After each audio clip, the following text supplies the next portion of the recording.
ان الحمدللہ والصلاۃ والسلام علی سید الانبیاء والمرسلین وعلی آلہ الطیبین الطاہرین وعلی اصحابہ المہدیین۔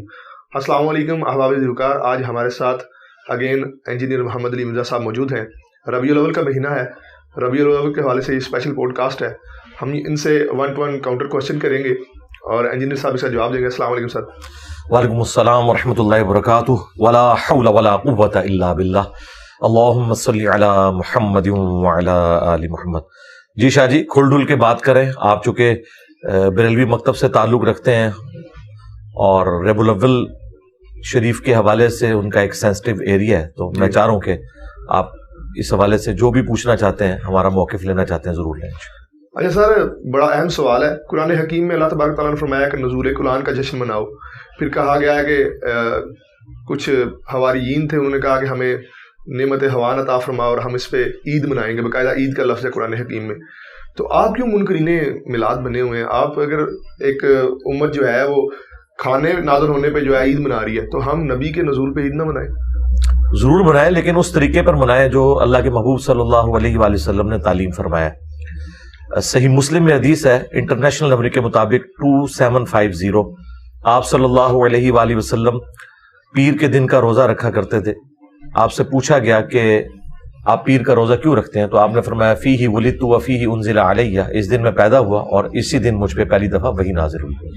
تو نبی الاسلام نے جشن قرآن بھی منایا ہے، جشن میلاد بھی منایا ہے، ہر سال نہیں، ہر مہینے نہیں، ہر ہفتے منایا ہے پیر کا روزہ رکھ کے۔ تو یہ سنت طریقہ ہے، اس طریقے کے اوپر آپ منائیں۔ ہم کہتے ہیں آپ عید بھی لفظ بولنا چاہتے ہیں، ضرور آنری طور پر عید کا لفظ بولنا چاہتے ہیں، ضرور بولیں، لیکن اس عید کو ان عیدوں کے ساتھ مکس نہ کرے جو عید الاضحیٰ ہے یا عید الفطر ہے، اور یقیناً کوئی کرتا بھی نہیں ہے۔ وہ کہتے ہیں ہم آنری طور پہ اسے عید کہتے ہیں، جس طرح کہ جمعے کا دن بھی بخاری مسلم میں آیا کہ عید کا دن ہے، اور صحابہ کرام علیہم رضوان یوم عرفہ کو بھی عید کا دن سمجھتے تھے، یعنی خوشی کا دن، بار بار لوٹ کر آنے والا دن۔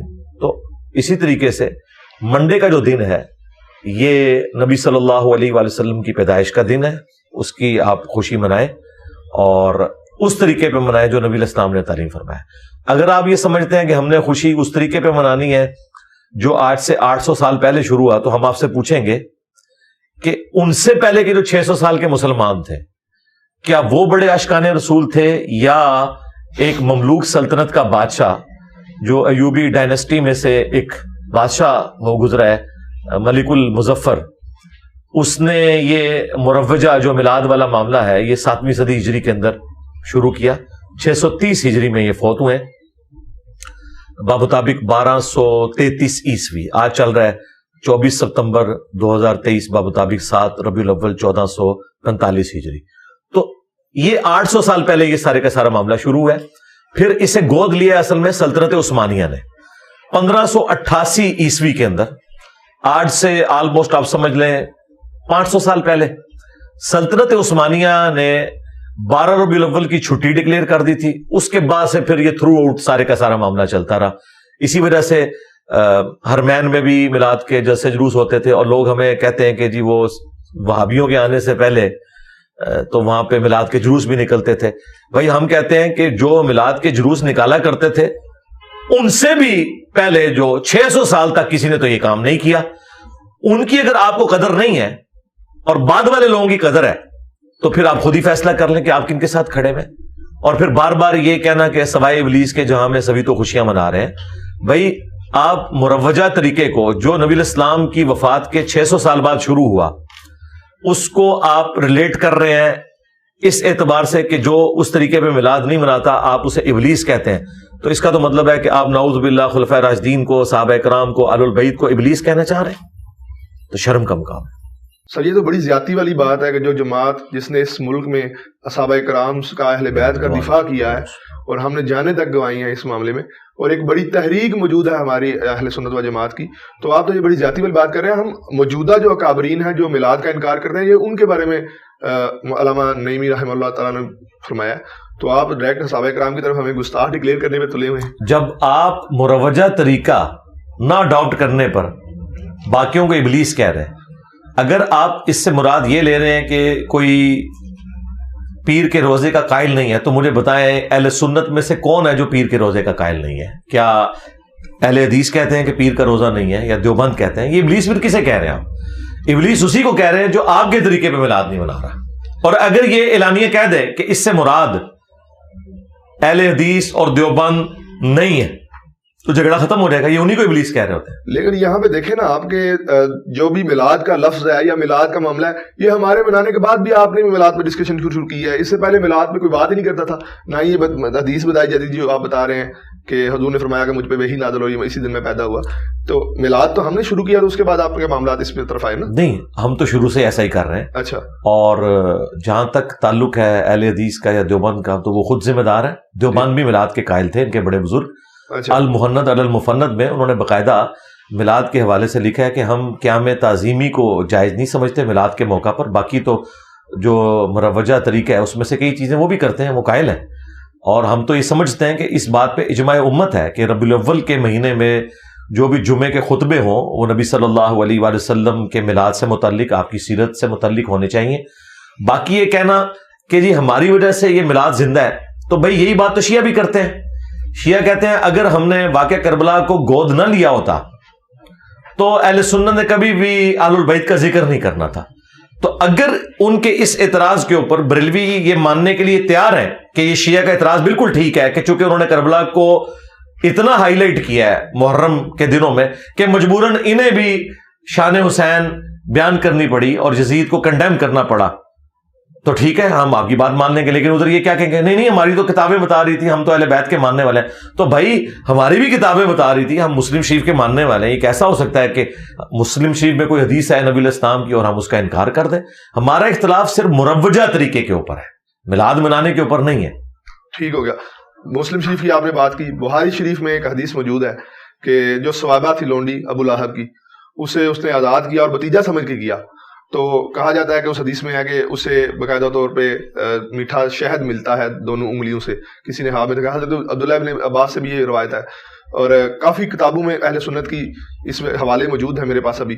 تو آپ بتائیں کہ جب وہ بتیجا سمجھ کے اس نے لونڈی آزاد کی تو اسے اتنا دوزخ میں مل رہا ہے معاملہ، تو ہم اگر رسول سمجھ کے میلاد میں ہمیں کچھ نہیں ملے گا؟ آپ کا کیا خیال ہے؟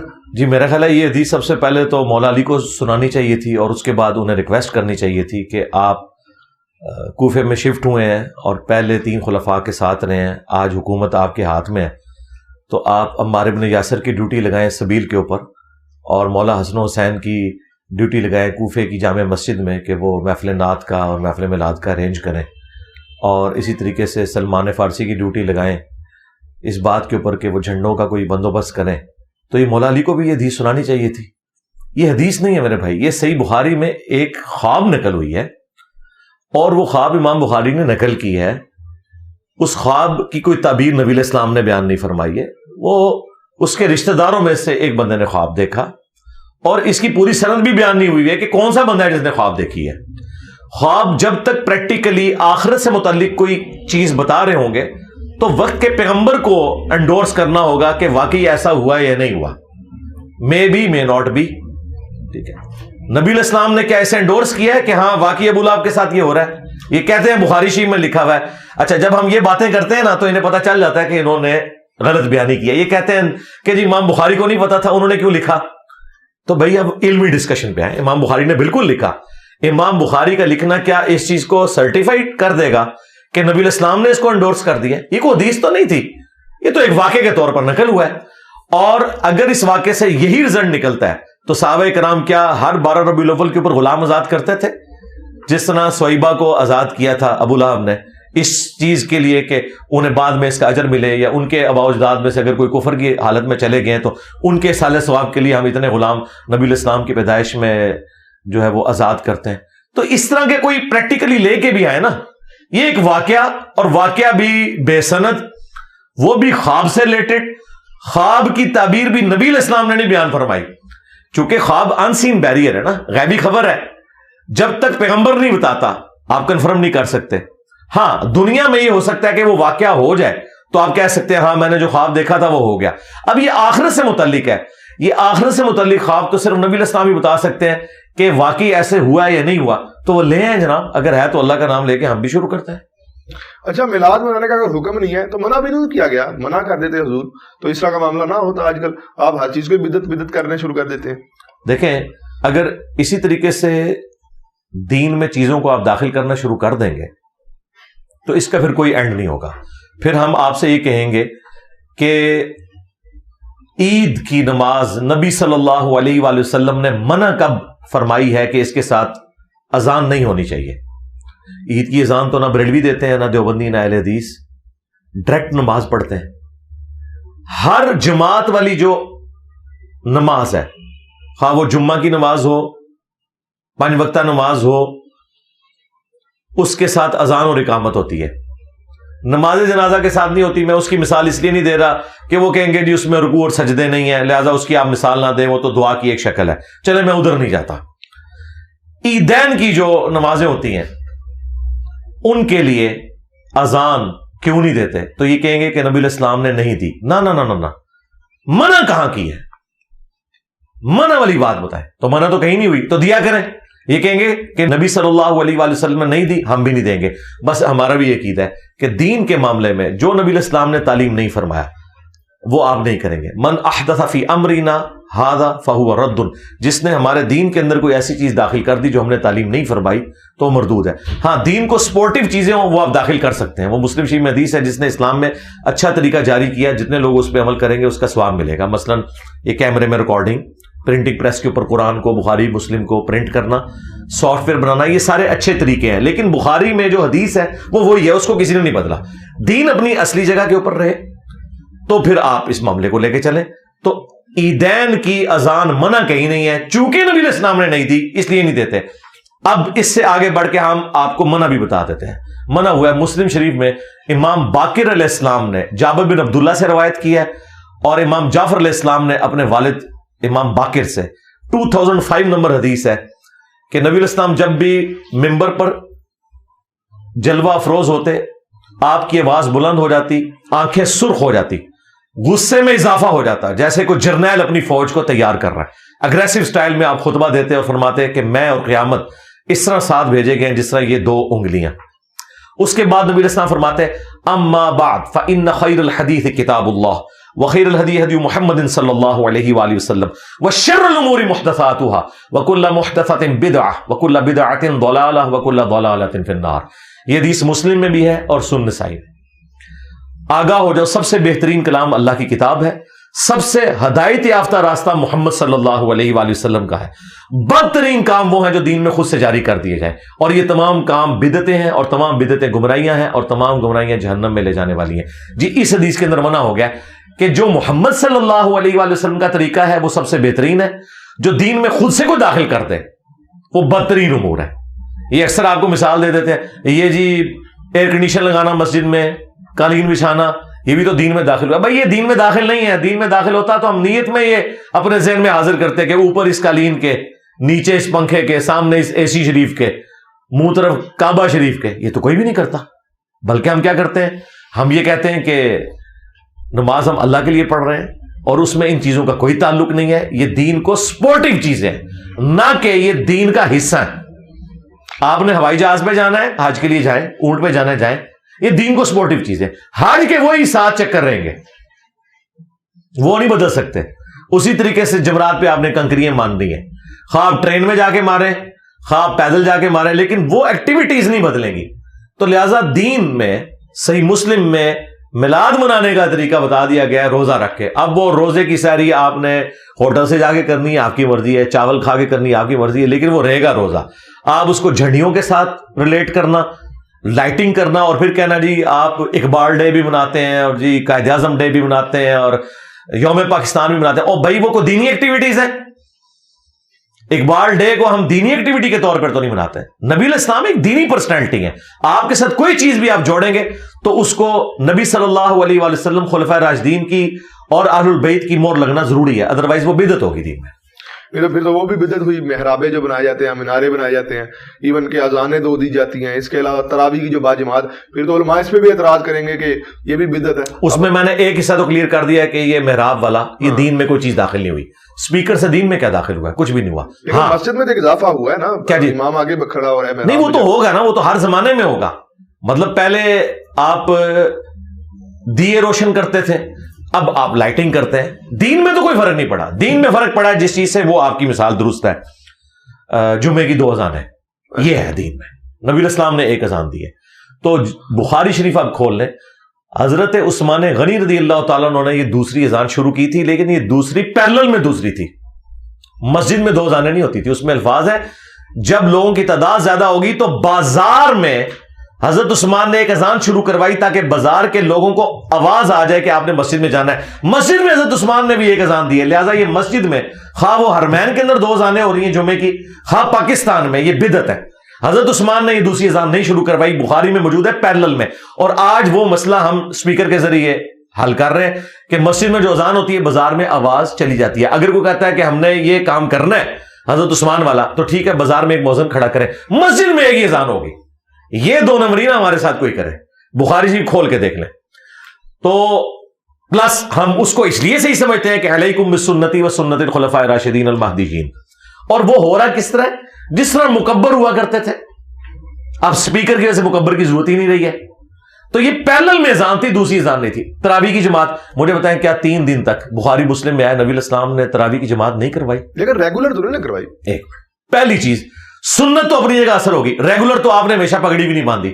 آپ نے کبھی چادر لی سر پہ؟ ہم تراویح کی جماعت تو کراتے ہیں. میں آپ کو جواب دے رہا ہوں. میں آپ کو بتا رہا ہوں، ریگولر تو آپ نے کبھی پگڑی بھی نہیں باندھی. آپ نے ٹوپی بھی پہنی، آپ نے پگڑی بھی پہنی، آپ نے سر پہ چادر بھی لی، سب کچھ. ایک بندہ پوری زندگی صرف پگڑی پہنتا ہے، اسے ہم ٹونٹ نہیں کر سکتے. کیا نبی الاسلام نے پوری زندگی سفید لباس پہنا ہے؟ بخاری مسلم میں آپ نے سرخ لباس آپ کا پسندیدہ تھا. مسلم شریف میں آپ کالے رنگ کا جبہ استعمال فرماتے تھے. اسی طریقے سے ابن ماجہ میں آیا کہ سفید لباس پاکیزہ ہے، اپنے مردوں کو بھی اس میں دفناؤ اور مسجد میں بھی سفید لباس پہن کے آؤ. ابو داؤد ترمذی میں نبی الاسلام نے گرین لباس پہنا، تہمت بھی گرین کلر کی اور اوپر چادر بھی گرین کلر کی. لیکن ہمارے تبلیغی جماعت کے لوگ، دعوت اسلامی کے لوگ پوری زندگی سفید لباس پہنتے ہیں. پاپا جانی نے سفید کے علاوہ کوئی نہیں. ہم نے کبھی ان کو ٹانٹ کیا ہے کہ نبی الاسلام نے تو ہمیشہ سفید نہیں پہنا؟ تو یہ گناہ ہو گیا. ہم کہتے ہیں ایک دفعہ بھی پہن لیا سنت ہے، آپ ہمیشہ پہنے. اب ادھر بھی آئے، نبی الاسلام سے جب 3 دن ثابت ہو گیا کہ آپ نے تراویح کی جماعت کروائی، آپ نے کیا منع کیا کہ جماعت نہیں کروانی؟ نہیں، بلکہ آپ نے یہ کہا کہ مجھے خطرہ ہے کہ تم پہ فرض نہ کر دی جائے، تم گھر میں پڑھو. حضرت عمر نے دیکھا کہ نبی الاسلام تو دنیا سے چلے گئے، آپ کی خواہش بھی تھی کہ یہ جماعت ہوتی، لیکن آپ کو خطرہ تھا کہ فرض نہ ہو جائے، تو اب تو وہی نازل کوئی نہیں ہونی. تو نبی الاسلام کی سنت کو انہوں نے زندہ کیا. 3 دن آپ نے پڑھی تھی، آپ نے اس کو 30 دن کیا. لیکن وہ 3 دن تو سنت تھی نا. جس طرح سفید لباس آپ نے ہمیشہ نہیں پہنا، لیکن ہم ہمیشہ پہننے والے کو بدعتی نہیں کہتے. ہم کہتے ہیں بھلے ایک دفعہ بھی نبی الاسلام نے کوئی عمل کیا ہے. آپ کیا نبی الاسلام نے پوری زندگی انگوٹھی پہن کے رکھی ہے؟ یہ آپ سارے پیر فقیر لوگ انگوٹھی کو لے کے بیٹھے ہیں. نبی الاسلام کی تو انگوٹھی اس کام کے لیے ہے ہی نہیں تھی. وہ تو آپ بخاری مسلم میں آتا ہے صحابہ کرام نے کہا کہ یہ جو باہر کے ملک کے حکمران ہیں دوسرے، وہ بغیر مہر کے خط کو ایکسیپٹ نہیں کرتے، تو آپ نے مجبوراً انگوٹھی بنوائی تھی. یہاں پیروں کی انگوٹھیاں نہیں اترتی. ہم نے کبھی انہیں ٹانٹ کیا ہے؟ ہم کہتے ہیں ٹھیک ہے، نبی الاسلام سے کچھ عرصے کے لیے بھی کوئی چیز پہننا ثابت ہوگی، وہ اپنی اصل میں ثابت ہے. تو اس کو سیدنا عمر نے جو کہا نا نعم البدعۃ ہذی، یہ اچھی بدعت ہے جو میں نے شروع کی.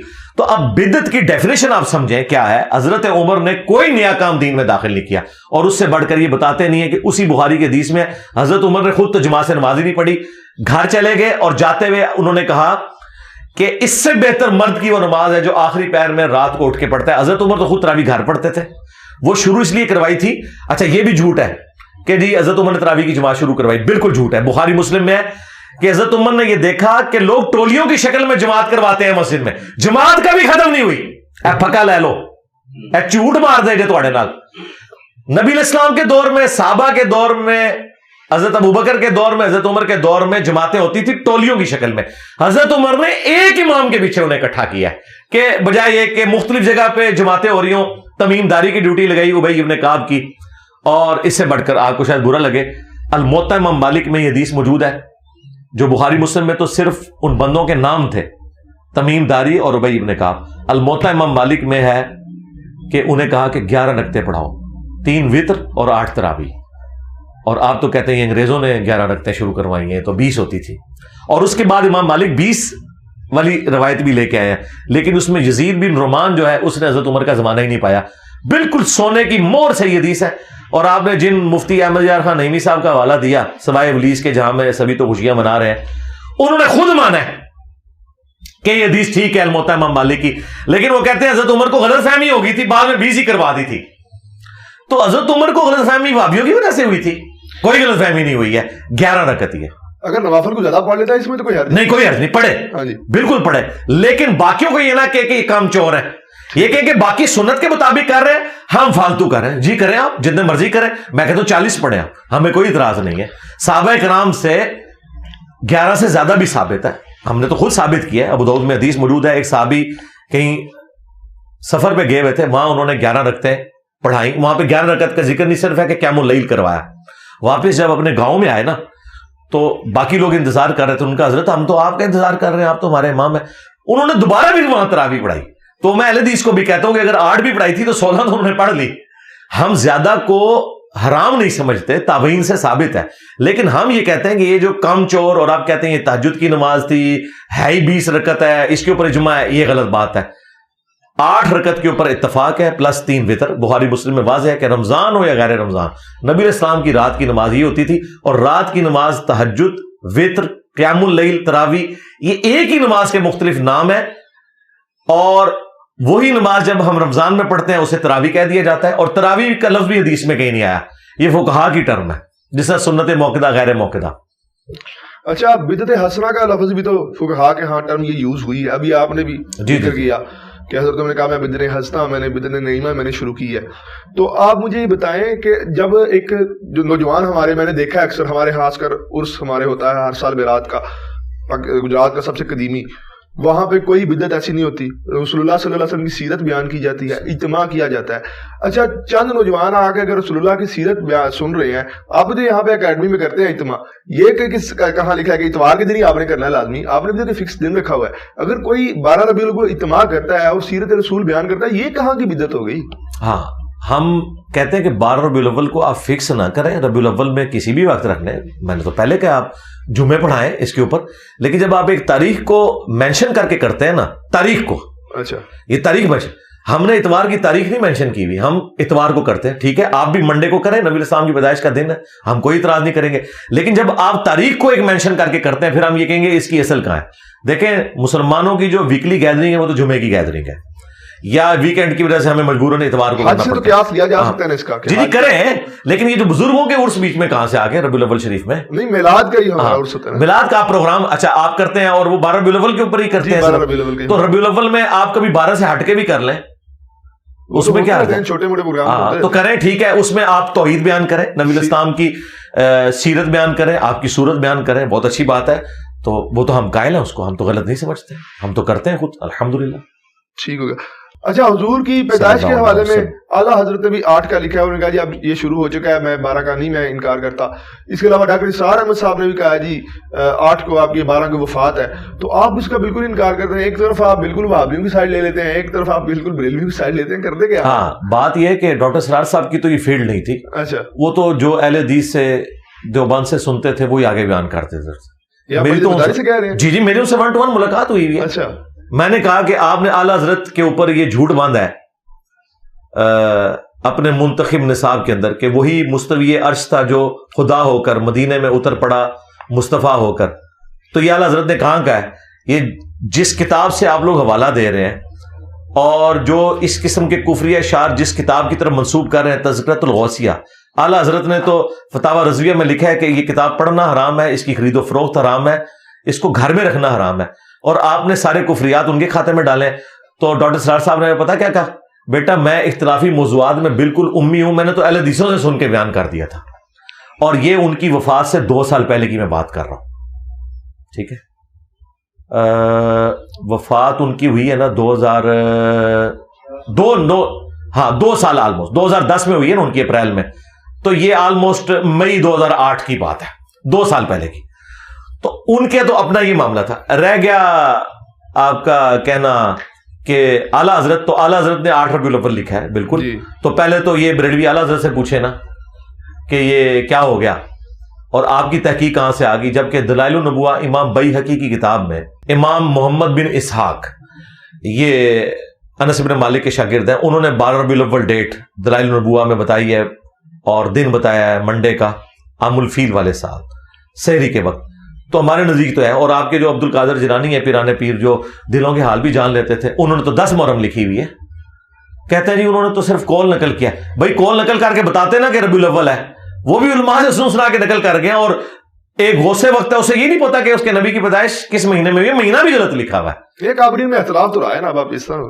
نہیں, حدیث کی کتابوں میں تو ربیع الاول ہے جی. اچھا, ربیع الاول پہ کبھی امت کا اختلاف نہیں ہے. ربیع الاول کے مہینے پہ کوئی اختلاف نہیں ہے. تاریخ میں ہے کہ شیعہ جو ہیں وہ 17 ربیع الاول کہتے ہیں, حالانکہ اصول الکافی میں بھی 12 ربیع الاول لکھا ہوا ہے چیپٹر نمبر 110 میں. اہل سنت کے ہاں 12 ربیع الاول ملتا ہے دلائل النبوہ کے اندر. ربیع الاول کا مہینہ اور منڈے کا دن, اس کے اوپر تو اتفاق ہے. تاریخ پہ اگر کسی نے کوئی اکا دکا قول لکھا ہے تو اس کی کوئی اہمیت نہیں ہے. حدیث کی کتاب دلائل النبوہ میں 12 ربیع الاول ہے. اچھا, آپ نور ہونے کا بھی حضور کا انکار کرتے ہیں صلی اللہ علیہ وسلم. حضور کو اللہ تبارک تعالیٰ نے فرمایا کہ تمہارے پاس آ گئی کتاب اور نور, تو اس لحاظ سے مجھے بتائیے گا کہ کیا آپ بالکل نور کا انکار کرتے ہیں؟ یار مجھے یہ بتائیں, ہر وہ گالی جو اہل حدیث کو آپ لوگ دیتے ہیں وہ میرے کھاتے میں کیوں ڈالتے ہیں؟ میں نے رفع الیدین شروع کر کے آپ کے اوپر اتنا بڑا ظلم ڈھا دیا ہے کہ وہابیوں کے عقیدے آپ میری طرف منسوخ کرتے ہیں. بھائی وہابی یزیدی ہیں, میں تو یزید کے والد کا بھی دفاع نہیں کرتا اس حوالے سے جو انہوں نے امت کے اوپر یہ تحفہ مسلط کیا. باقی صحابی ہونے کی وجہ سے ہم رضی اللہ عنہ کو کہتے ہیں. تو میرا کیا لینا دینا وہابیوں کے ساتھ؟ وہ تو ناسبیت کی طرف مائل ہے. یہاں پہ بھی میں نے کب کہا کہ نبی الاسلام نور نہیں ہے؟ نبی الاسلام نور ہے, واضح ہے قرآن میں, انا ارسلناک شاہدا ومبشرا ونذیرا وداعیا الی اللہ باذنہ وسراجا منیرا. نبی الاسلام وہ سورج ہے جو باقیوں کو چمکا دیتا ہے.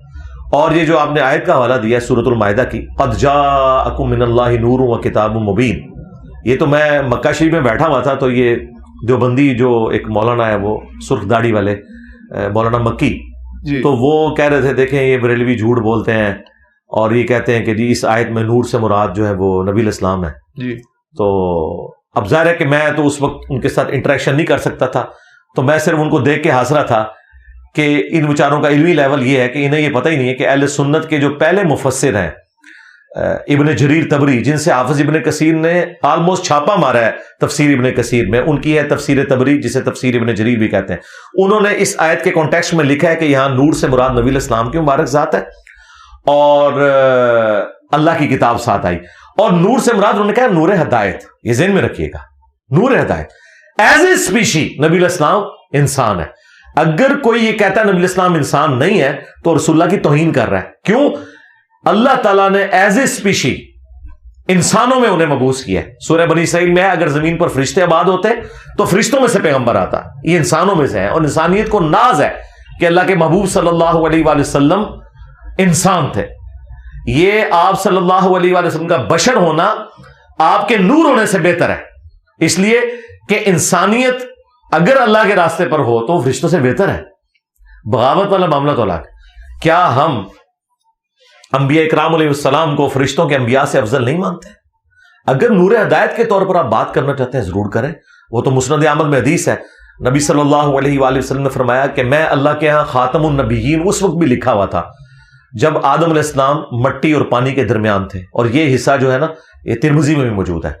اور پھر آگے نبی اسلام نے فرمایا میں دعائے ابراہیم ہوں, میں عیسیٰ کی بشارت ہوں, میں اپنی ماں کا وہ خواب ہوں جو انہوں نے میری پیدائش کے وقت دیکھا کہ ان کے لیے شام کے محلات بھی روشن ہو گئے. یعنی نبی الاسلام کی والدہ سیدہ آمنہ سلام اللہ علیہ اور رضی اللہ تعالیٰ عنہا کو یہ دکھا دیا گیا تھا کہ آپ سے جو بیٹا پیدا ہوگا بالآخر اس کی حکومت دنیا کی سب سے بڑی سپر پاور رومن امپائر کو بھی سپر سیڈ کر دیے گی.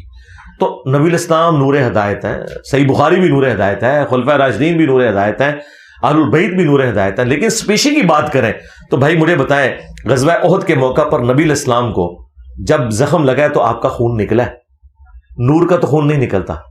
آپ علیہ السلام کا جب بیٹا ابراہیم فوت ہوا تو بخاری مسلم میں آپ کی آنکھوں سے آنسو روا ہوئے. تو وہ سارے کے سارے حالات جو ایک انسان پر وارد ہوتے ہیں وہ آپ پر ہوئے. ہاں کچھ آپ کی ایکسٹراڈنری کوالٹیز ہیں, اس کی وجہ سے آپ کی بشریت ختم نہیں ہوتی. مثلا بخاری مسلم میں ہے کہ نبی الاسلام نے فرمایا کہ ہم انبیاء کی صرف آنکھیں سوتی ہیں, دل جاگتا رہتا ہے.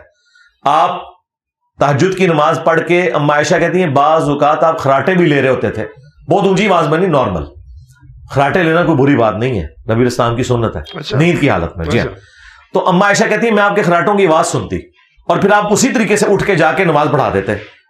تو میں نے پوچھا تو نبی علیہ السلام نے فرمایا کہ ہم انبیاء کے دل جاگتے رہتے ہیں, یعنی انبیاء نیند میں بھی غافل نہیں ہوتے. اب یہ پروٹوکول اور کسی انسان کا نہیں ہو سکتا. نبی علیہ السلام کو اللہ تعالیٰ نے ایسی کوالٹیز دی ہیں جو آپ کے معجزات ہیں, لیکن اس کے سے آپ کی بشریت ختم نہیں ہوگی, وہ اپنی جگہ پہ رہے گی. دیکھیں نبی علیہ السلام پیٹھ کے پیچھے بھی دیکھ لیتے تھے, بخاری مسلم میں ہے. میں نے سنا وہابیزم کے ماننے والے معجزات کا بھی انکار کرتے ہیں. نہیں, وہابی تو کوئی نہیں معجزات کا انکار کرتے ہیں, لیکن یہ میں مانتا ہوں کہ جو ایک پہلو ہے نبی علیہ السلام کی عظمت والا, اچھا, وہ ان سے اوور لک ہو جاتا ہے. انکاری نہیں ہے, اقراری نہیں ہوتے بہت زیادہ, جس طرح کے آپ کے بریلوی نبی علیہ السلام کی سیرت کے اتنے اقراری نہیں ہوتے. انکاری نہیں ہے, اقراری نہیں ہوتے. جب ہم ان سے بات کرتے ہیں کہ بھئی رفع الیدین سنت ہے, دوسری طرف تو ایک مسواک اور پیلی چپل اور پتہ نہیں کیا کچھ تم کرتے ہو, رفع الیدین کے بارے میں اتنے کیوں اس معاملے کو ہلکے لیے ہوئے ہو, تو دونوں طرف غلو ہوا ہے. لیکن ہم تو جو بھی کتابوں میں رپورٹ ہو گیا ہم منو ان اسی طریقے سے بیان کرتے ہیں. ہم نے ڈنکے کی چوٹ پہ نبی علیہ السلام کے سارے معجزات بیان کیے ہیں, ہمیں کوئی آر نہیں ہے. اچھا, پھر آپ کون کون سے معجزات کو مانتے ہیں کہ وہ ٹھیک ہیں, اور آپ نے بھی معجزات کی بات کی. میں نے تو سنا تھا وہ وہابیزم کے ماننے والے جو ہیں معجزات سے بالکل انکاری ہیں. پہلی تو بات ہے ہم کوئی وہابیزم کے ماننے والے نہیں, ہم قرآن و سنت کے ماننے والے ہیں. ہاں بالکل, ہم وہابیزم کے ماننے والے ہوتے ہیں تو یزید کا اور اس کے والد کا جھوٹا دفاع کر رہے ہوتے ہیں. ہم نہیں کرتے, ہم مولا علی کے ساتھی ہیں الحمدللہ. اس سے بڑا کوئی سرٹیفکیٹ میں اپنا پیش نہیں کر سکتا الحمدللہ. ٹھیک ہے, ہم بنو امیہ کو کنڈیم کرنے والے ہیں سوائے سیدنا عثمان ابن عفان رضی اللہ تعالیٰ عنہ کے اور عمر بن عبد العزیز رحمہ اللہ تعالیٰ کے. اچھا, ہاں جی بالکل کلیئر کٹ. ہمارا وہابیزم سے کیا لینا دینا رہ گئے. معجزات تو بھائی جو قرآن و سنت میں معجزات آئے وہ تو ہم مانتے ہیں. ہم اختلاف کرتے ہیں, آپ جو اپنے بابوں کی جھوٹی کہانیاں بیان کرتے ہیں ان کو آپ کہتے ہیں کہ یہ نبی کے معجزات ہیں جو بابوں کے ذریعے ظاہر ہو رہے ہیں. اور کیا ظاہر ہو رہے ہیں کہ جی نگاہ مار کے مرید کو جلا کے راکھ کر دیا, لوٹے کی ٹوٹی اس نے قبلہ رخ نہیں رکھی تھی. ہم کہتے ہیں یہ معجزہ نہیں ہے, یہ صراحتاً 302 کا قتل کا مقدمہ بنتا ہے تمہارے بزرگ کے اوپر اگر انہوں نے ایسا کیا ہے. کیونکہ نبی علیہ السلام تو بخاری مسلم میں آیا کہ انس بن مالک کہتے ہیں 10 سال حضور کو وضو کروایا, آپ نے کبھی مجھے نہیں ڈانٹا, کبھی یہ نہیں کہا کہ یہ کام کیوں کیا, یہ کیوں نہیں کیا. نبی علیہ السلام تو اتنی شفقت فرمانے والے تھے. آپ بزرگوں کے ساتھ اس قسم کی جو کرامات منسوخ کرتے ہیں ہم اس کے انکاری ہیں, کرامت کے نہیں, ان جھوٹی کرامتوں کے. مریدنی کو کیچ کر لیا. اب ثاقب رضا مصطفی جیسا بندہ اگر اس قسم کی کہانیاں کرے گا کہ مریدنی کیچ کی, تو ہم کہیں گے کہ بھی باغ نے مریدنی کیچ کی اور دوسری طرف نبی علیہ السلام تو بخاری مسلم ہے کبھی کسی عورت کے ہاتھ کو ٹچ نہیں کیا بیعت کرنے کے لیے بھی. تو یہ تمہارے بزرگ کس طریقے پہ چل رہے تھے, ہمیں ان چیزوں سے اختلاف ہے.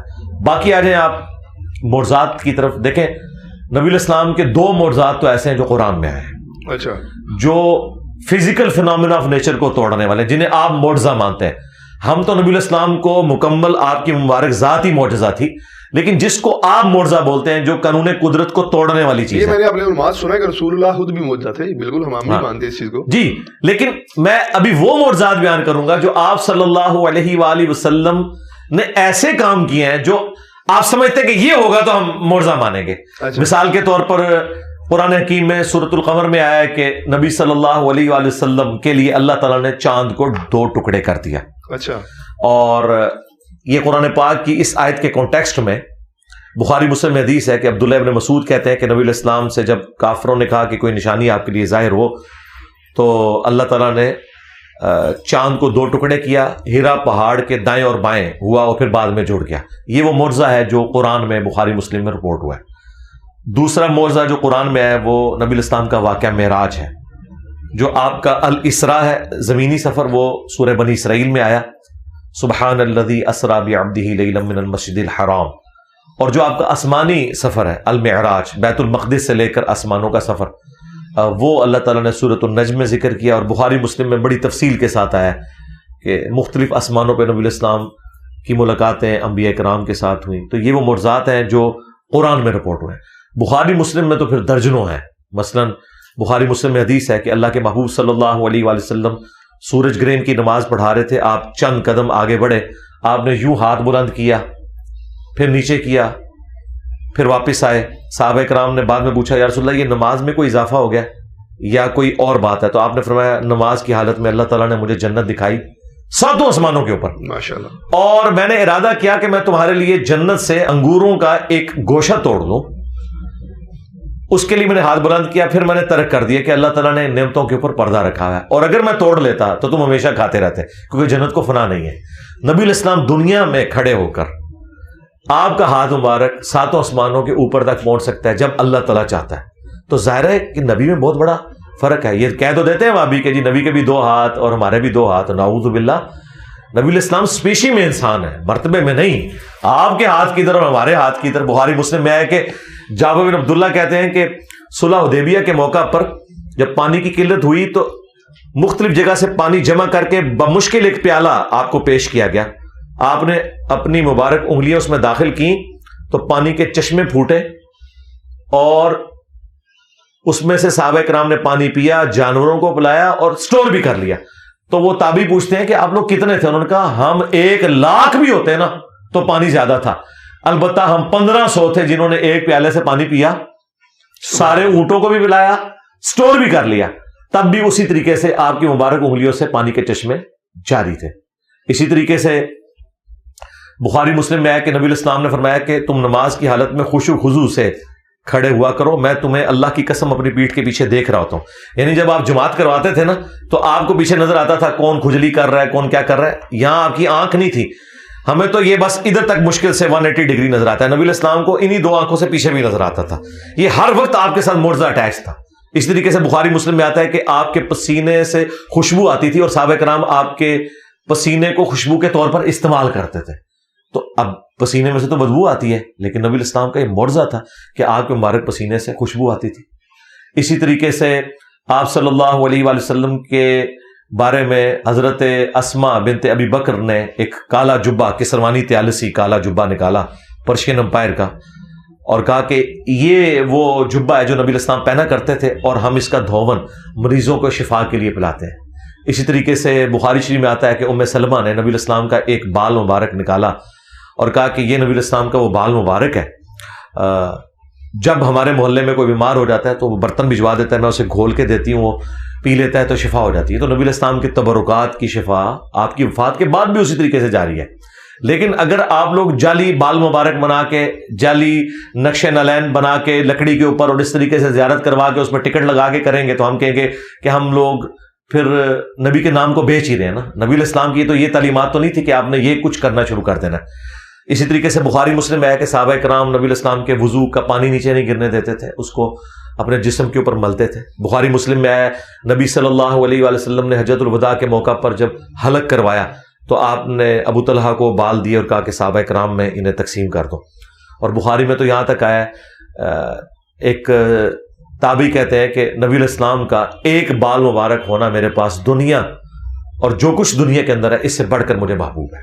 اسی طریقے سے ابو داؤد ترمذی میں آیا، ابن ماجہ میں حدیث موجود ہے کہ ایک صحابیہ کہتی ہیں کہ نبی علیہ السلام ہمارے گھر تشریف لائے تو آپ کو پیاس لگی تو آپ نے کہا کہ میں نے پانی پینا ہے، تو ہم نے مشکیزے کی طرف اشارہ کیا، نبی علیہ السلام اٹھے، مشکیزے کو منہ لگا کے پانی پیا۔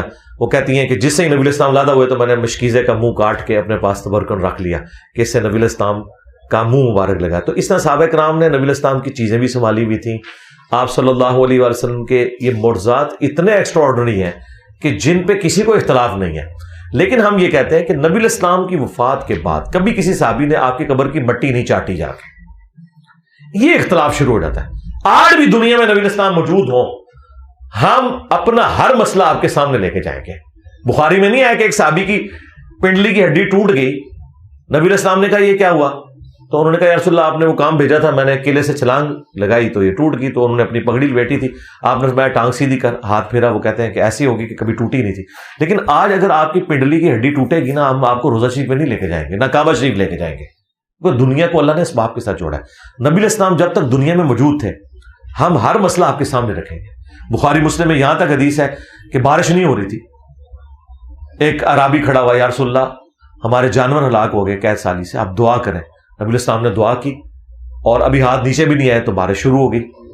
اگلے جمعے تک بارش ہوتی رہی، اگلے جمعے وہی بندہ کھڑا ہوا کہ یا رسول اللہ دعا کریں کہ ہمارے گھروں پہ بارش نہ ہو، صرف زمینوں میں ہو۔ تو نبی علیہ السلام نے دعا کی، بلکہ آپ نے مبارک انگلی سے یوں بادلوں کو اشارہ کیا، غلادہ ہو گئے۔ تو اس طرح کے کئی معجزات بخاری مسلم میں ہے کہ نبی علیہ السلام نے فرمایا کہ اگر کوئی مجھ سے لینا چاہتا ہے تو میں اسے عطا کرتا ہوں کہ وہ اس کے بعد کبھی نہیں بھولے گا۔ تو حضرت ابو ہریرہ نے فوراً اپنی چادر بچھائی تو نبی علیہ السلام نے یوں کر کے چادر میں ڈالا, انہوں نے سینے سے لگائی, اور کہتے ہیں اس سے پہلے میں نے حضور کو شکایت کی تھی کہ میں حدیثیں بھول جاتا ہوں, اس کے بعد میں کبھی کوئی چیز نہیں بھولا. تو اس طرح کے ایکسٹراڈنری معجزات ہیں نبی صلی اللہ علیہ وآلہ وسلم کے, اس سے کسی کو انکار نہیں ہے. ہمارا بریلویوں سے اختلاف یہ ہے کہ وہ قبر رسول سے جا کے یہ چیزیں مانگنا شروع کر دیتے ہیں, یا یہاں بیٹھ کے وہ دعا میں نبی علیہ السلام کو شریک کرتے ہیں. یہ کام نہ کریں, دنیا میں موجود ہوں تو بالکل جائیں. دیکھیں بدر و احد کے اندر امیر حمزہ تھے, نبی علیہ السلام نے ان کی ڈیوٹی لگائی. خیبر میں وہ شہید ہو چکے تھے, ان کو قبر سے نکال کے ساتھ نہیں لے کے مولا علی کی ڈیوٹی لگائی. جو بندہ دنیا سے چلا گیا وہ اللہ کی جنتوں میں آخرت میں زندہ ہے, دنیا سے اب اس کا کوئی تعلق نہیں ہے. ورنہ مجھ سے آپ اینٹی وینم علمی جواب, الزامی جواب پھکی والا لے لیں. قرآن میں تو سورہ نساء کی آیت نمبر 65 میں ہے کہ تم مومن ہی نہیں ہو سکتے جب تک کہ اپنے ہر فیصلے میں نبی کو حاکم نہ مان لو. تو کیا صحابہ کرام حضور کی وفات کے بعد قبر رسول سے جا کے فیصلے کرواتے تھے, یا حضرت عمر نے حضرت علی کو چیف جسٹس لگایا ہوا تھا؟ سقیفہ بنی ساعدہ میں جو کچھ ہوا, کیا اس کی شکایت حضرت علی نے جا کے قبر رسول پہ کی ہے, یا حضرت ابوبکر نے کہا کہ ٹھیک ہے علی وہاں سے فیصلہ کروا لیتے ہیں؟ ایون حضور کی میت پہ دفنانے میں اختلاف ہوا ہے, ترمذی میں آیا ہے, صحابہ میں مشورہ ہو رہا ہے. کسی نے نہیں حضور سے پوچھا کہ یا رسول اللہ آپ کو کہاں دفنا ہے, ابھی تو میت مبارک اندر بھی نہیں گئی تھی. بعد میں تو یہ باتیں کرتے ہیں جا کے, اور ہمیں لا کے جعلی روایتیں پیش کرتے ہیں مصنف ابن ابی شیبہ سے کہ ایک اعرابی حضور کی قبر پہ آئے, اس میں اعمش مدلس ان سے روایت کر رہا ہے. ہم بخاری سے کہتے ہیں کہ حضرت عمر کہتے ہیں انا کنا نتوسل الیک بنبینا, 1010 نمبر حدیث ہے بخاری کی, اے اللہ جب تک تیرے نبی ہم میں موجود تھے ہم ان کا توسل اختیار کرتے تھے, ان کی دعا کی برکت سے تو بارش نازل فرماتا تھا, اب ہم تیرے نبی کے چچا کو لے کے ہیں. تو نبی علیہ السلام کا کوئی مرتبہ کام نہیں ہو گیا تھا وفات کے بعد, بلکہ بڑھ گیا ہے, وَلَلْآخِرَةُ خَيْرٌ لَكَ مِنَ الْأُولَىٰ. لیکن حضرت عمر نے عقیدہ دیا کہ صحیح وسیلہ اور توسل یہ ہے کہ جو بندہ دنیا میں موجود ہے آپ نے اس سے دعا کروانی ہے, نہ کہ آپ نے قبر رسول کی بٹی چاٹنی ہے یا جا کے قبر پہ نبی علیہ السلام سے مانگنا ہے. مانگنا اللہ ہی سے, ایاک نعبد و ایاک نستعین. اچھا سر, آپ نے قیاس کیا تھا, اچھا سر آپ نے اتحاد کیا تھا, بیج لگایا تھا نالین پاک کا. آپ اگر اتحاد کریں تو آپ کو اجازت ہے, اور آپ نے کہا جی میں نے پوری ٹیم سے مشورہ کیا ہے جی میں نے یہ اتحاد کیا ہے.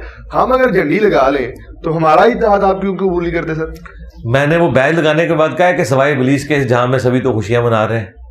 اور دوسرا میں نے یہ جو بیج لگایا ہے یہ پراپرلی کوئی میں نے سرمنی کی ہے کہ میں نے کہیں بندے اکٹھے کیے ہوں, ساروں نے بیج لگائے ہوئے ہوں, پھر ہم بیٹھ کے وہاں پہ لنگر کھا رہے ہوں اور ایک پورا پراپر طریقے سے جلوس لے کے چلے ہوں. ٹھیک ہے, میں کہتا ہوں آپ ربیع الاول کیا پورا سال لگا کے رکھیں, لبیک یا رسول اللہ کا بیج لگائیں, کوئی حرج نہیں, ہمیں کوئی اس سے اختلاف نہیں. جب اسے آپ اجتماعی شکل دیتے ہیں, آپ اس مثال کو سمجھیں, جب بھی کوئی عبادت اجتماعی طور پر ہوگی نا وہ بدعت میں چلی جائے گی. انڈیویجول ہم کوئی بدعت نہیں کہتے ہیں. مثال کے طور پر آپ اشراق کے نفل پڑھیں, 8 پڑھیں, 10 پڑھیں, 12 پڑھیں, لیکن اگر آپ اشراق اور چاش کی جماعت اعلانیہ کروانا شروع کر دیں گے ہم اسے بدعت کہیں گے. ونس اجتماعی کوئی معاملہ ہوتا ہے, آپ تسبیح کے اوپر, گٹھلیوں کے اوپر اللہ کا ذکر کریں, کوئی مسئلہ نہیں ہے, لیکن جیسے ہی اجتماعی ذکر کریں گے وہ بدعت کی کیٹیگری میں چلا جائے گا. وہ دارمی میں حدیث ہے, عبداللہ ابن مسعود نے کہا ابھی تو نبی کے برتن بھی نہیں ٹوٹے, آپ کے کپڑے بھی پرانے نہیں ہوئے, اور نبی کے صحابہ بھی نہیں سارے مر گئے کہ تم نے دین میں یہ بدعت جاری کر دی ہے. ایک کہنا جی پڑھ 100 دفعہ سبحان اللہ, باقی سارے گیٹیاں سٹ دے رہے ہیں اور چادر بچھا کے. لیکن دوسری طرف ابو داؤد میں حدیث ہے, نبی علیہ السلام کے سامنے ایک عورت گٹھلیوں پہ پڑھ رہی تھی, آپ نے فرمایا اس سے آسان عمل بتاتا ہوں, اور آپ نے اس کو ایک وظیفہ تعلیم فرمایا, لیکن اس کو حرام نہیں کہا کیونکہ وہ انڈیویجول تھی. وہ عورت بھی اگر پورے محلے کی عورتیں لے کے بیٹھی ہوتی نا 1.25 لاکھ دفعہ آیت کریمہ تو بدعت ہو جانی تھی. یہ بدعت میں آپ سمجھیں انڈیویجول آپ جو عبادتیں ان کی اثر موجود ہے, اگر آپ کرنا چاہتے ہیں ضرور کریں, لیکن جیسے ہی اس کو اجتماعی شکل دے کے ایک سرمنی بناتے ہیں نا پھر وہ بدعت کی کیٹیگری میں چلی جاتی ہے یہ چیز. اچھا, حضور نے کہا ہے کہ میں اس وقت بھی نبی تھا کہ جب آدم علیہ السلام مٹی اور پانی کے درمیان تھے.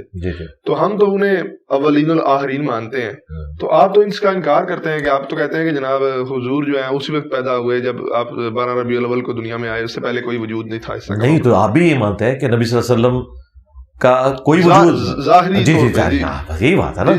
آپ کا بھی عقیدہ ہے کہ جب تک حضرت عبداللہ اور حضرت آمنہ علیہم السلام ورضی اللہ عنہما کی شادی نہیں ہوئی تھی اس وقت تک نبی علیہ السلام دنیا میں تشریف فرما نہیں تھے. بس یہی عقیدہ ہے. اللہ کے ہاں جو ہے نا وہ تو ہے نا کہ میں اس وقت بھی نبی تھا, اللہ کے علم میں نبی لکھا ہوا تھا, اللہ کے ہاں نہیں جی لکھا ہوا الفاظ مسند احمد میں, میں اللہ کے ہاں خاتم النبیین لکھا ہوا تھا. اچھا رہا موجود ہونا, جی اس وقت بھی موجود تھے روح کی شکل میں, اور اس وقت صرف یہ نہیں ہے کہ نبی علیہ السلام موجود تھے, ہم لوگ بھی موجود تھے. انسانی شکل میں پہلا انسان جو آیا نا جس سے ہماری نسل چلی ہے جی وہ حضرت آدم ہے. اس وقت نبی علیہ السلام انسانی شکل میں نہیں تھے. اور اگر آپ کہتے ہیں روحانی طور پر تھے تو روحانی طور پہ تو ہم بھی تھے. روحیں تو اللہ نے پہلے پیدا کی ہیں. میں بھی حضرت آدم علیہ السلام کی پیدائش سے پہلے اللہ کے ہاں روحانی طور پر تو تھا, آپ بھی تھے, لیکن انسانی شکل میں 4 اکتوبر 1977 کو اپنے ماں باپ کے گھر پیدا ہوں. اس بات کو سمجھیں. باقی یہ نبی علیہ السلام نے کیوں فرمایا فضیلت کے طور پر کہ مجھے اللہ نے پیغمبر اور خاتم النبیین چن لیا ہوا تھا. یعنی خاتم النبیین آپ کو اللہ تعالیٰ نے چن لیا تھا. یہ آپ نے کوئی محنت کر کے مرتبہ حاصل نہیں کیا, بلکہ اللہ نے آپ کی ڈیسٹنی میں, تقدیر میں یہ لکھ دیا تھا. یہ نبی علیہ السلام بتانا چاہ رہے ہیں. کیونکہ اس میں کیا الفاظ ہیں ترمذی میں, یا رسول اللہ آپ نبی کب بنائے گے؟ تو آپ صلی اللہ علیہ وآلہ وسلم تو 40 سال کی عمر میں مبعوث ہوئے, صحابہ کو پتا تھا.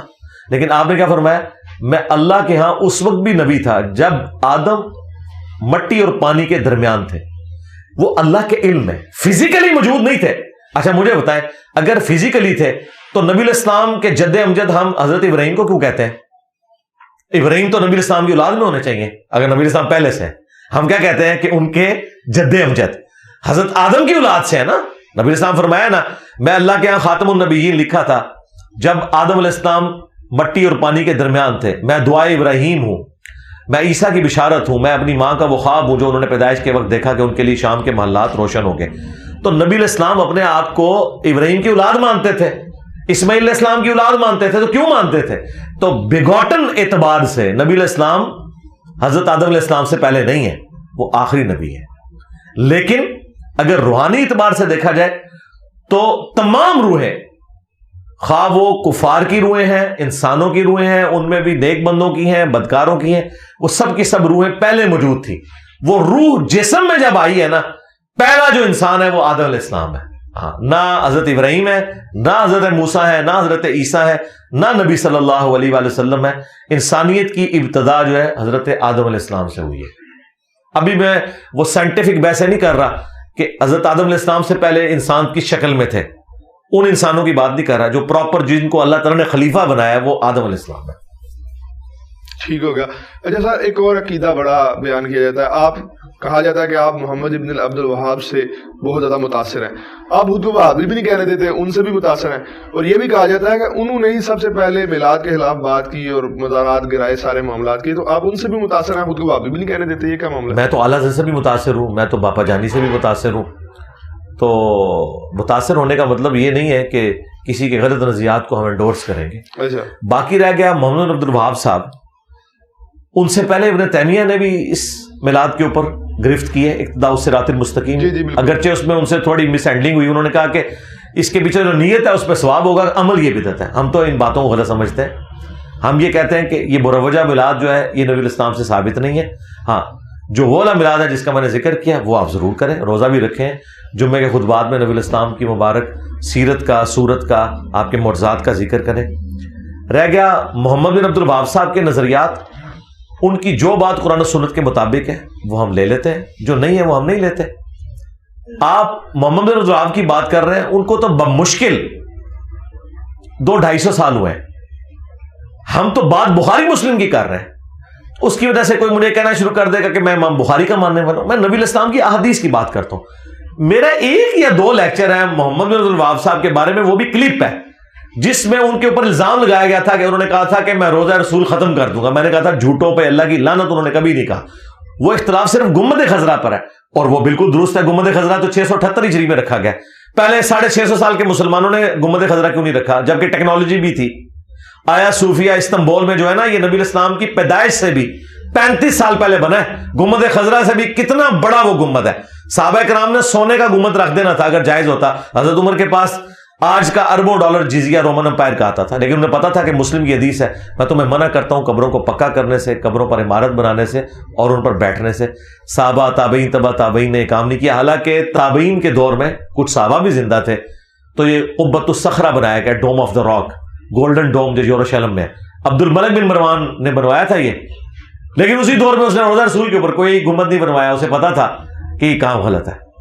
یہ تو ایک ایوبی ڈائنسٹی کا بادشاہ تھا, مملوک سلطنت کا, ملک المنصور اس نے مروایا تھا 678 ہجری میں، اور جس نے مشورہ دیا تھا وہ بعد میں معزول ہو گیا. لوگوں نے کہا کہ اسے سزا ملی ہے اس کام کی. وفاء الوفا کتاب آپ دیکھ لیں مدینے کی تاریخ کے اوپر، پوری دنیا میں اردو ترجمے کے ساتھ آ چکی ہوئی ہے، علامہ سمودی کی، اس میں یہ لکھا ہوا ہے.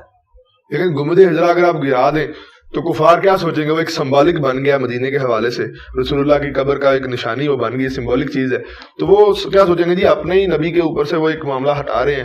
دیکھیں پہلی تو بات ہے، ہم نے کبھی نہیں کہا کہ گنبد خضرا کو گرا دیں، ہم نے یہ کبھی نہیں کہا. ہم کیا جی میں بتاتا ہوں کیا کہ میں نے کہا گنبد خضرا کو اتار لیں. اچھا، گرانے اتارنے میں بڑا فرق ہے. اتار کیسے لیں؟ ہاں جی اتار لیں، جس طرح اوپر رکھا تھا. حجر عائشہ تو پہلے ہی موجود تھا جی، چھت بھی تھی. لوگ کہتے ہیں نبی کی قبر کو ننگا کرنا چاہتا ہے. بھائی نبی الاسلام کی قبر ننگی تھی 650 سال تک، یعنی خلفائے راشدین آل البیت نے نبی الاسلام کی قبر کو ننگا رکھا ہوا تھا. یعنی خام خواہ ایک جذباتی جملے بولتے ہیں، بالکل ایسا نہیں ہے. نبی الاسلام حجر عائشہ میں دفن ہوئے، کیونکہ ترمذی میں حدیث ہے نبی کو وہیں پہ دفن کیا جاتا ہے. جو اللہ تعالیٰ نے اس کے لیے محبوب جگہ رکھی ہوتی ہے وہاں پہ ان کو موت دیتا ہے. اس حدیث کے تحت حضرت بکر نے کہا تھا نبی الاسلام کی جس چرپائی پہ ڈیتھ ہوئی ہے نا اس کے نیچے آپ کی قبر کھودی جائے، اور وہ حجر عائشہ تھا. تو اس کے بعد مولا علی نے کبھی سیدہ فاطمہ کا مزار نہیں بنوایا. ایون نبی الاسلام کی 3 بیٹیاں آپ کی زندگی میں فوت ہوئی، آپ نے کسی کا مزار نہیں بنوایا. گنبد خضرا بعد میں رکھا گیا، ایک کام بعد میں ہوا ہے، اور اس کام کو اس وقت مسلمانوں نے غلط بھی سمجھا. اگر آپ اس کام کو صحیح سمجھتے ہیں تو پہلے 650 سال کے مسلمانوں کو کیا کہیں گے؟ جبکہ ٹیکنالوجی بھی تھی، یہ نہیں تھا کہ اس زمانے میں گنبد بنتے نہیں تھے. قبل از مسیح کلیسا بنے ہوئے، صحابہ کرام کے پاس ٹیکنالوجی بھی تھی. قبۃ الصخرہ میں نے بتایا کہ موجود تھا، اس کے باوجود انہوں نے نہیں رکھا کیونکہ وہ سمجھتے تھے یہ غلط ہے. جو کام غلط ہے اگر ایک بندہ اسے آ کے دوبارہ سے کرتا ہے، مثال کے طور پہ میں آپ کو ابھی سمجھاتا ہوں. کل کو یہ جو پوڈری چرسی قسم کے لوگ ہیں ان کا قبضہ ہو جائے مدینہ شریف پہ اور یہ ڈول ڈمکا شروع کر دے قبر رسول پہ، آپ نہیں روکیں گے؟ بالکل روکیں گے. کیوں روکیں گے؟ آپ یہ کہیں گے کہ یہ حضور کی مرضی سے ہو رہا ہے، آپ یہ کہیں گے خلاف شرع ہے. تو یہ گنبد جو لا کے رکھا گیا یہ خلاف شرع ہے نا، کیونکہ نبی اسلام کی حدیث ہے مسلم میں تمہیں منع کرتا ہوں قبروں کو پکا کرنے سے، عمارت بنانے سے اور ان پر بیٹھنے سے. خلاف شرع کام ہوا ہے نا.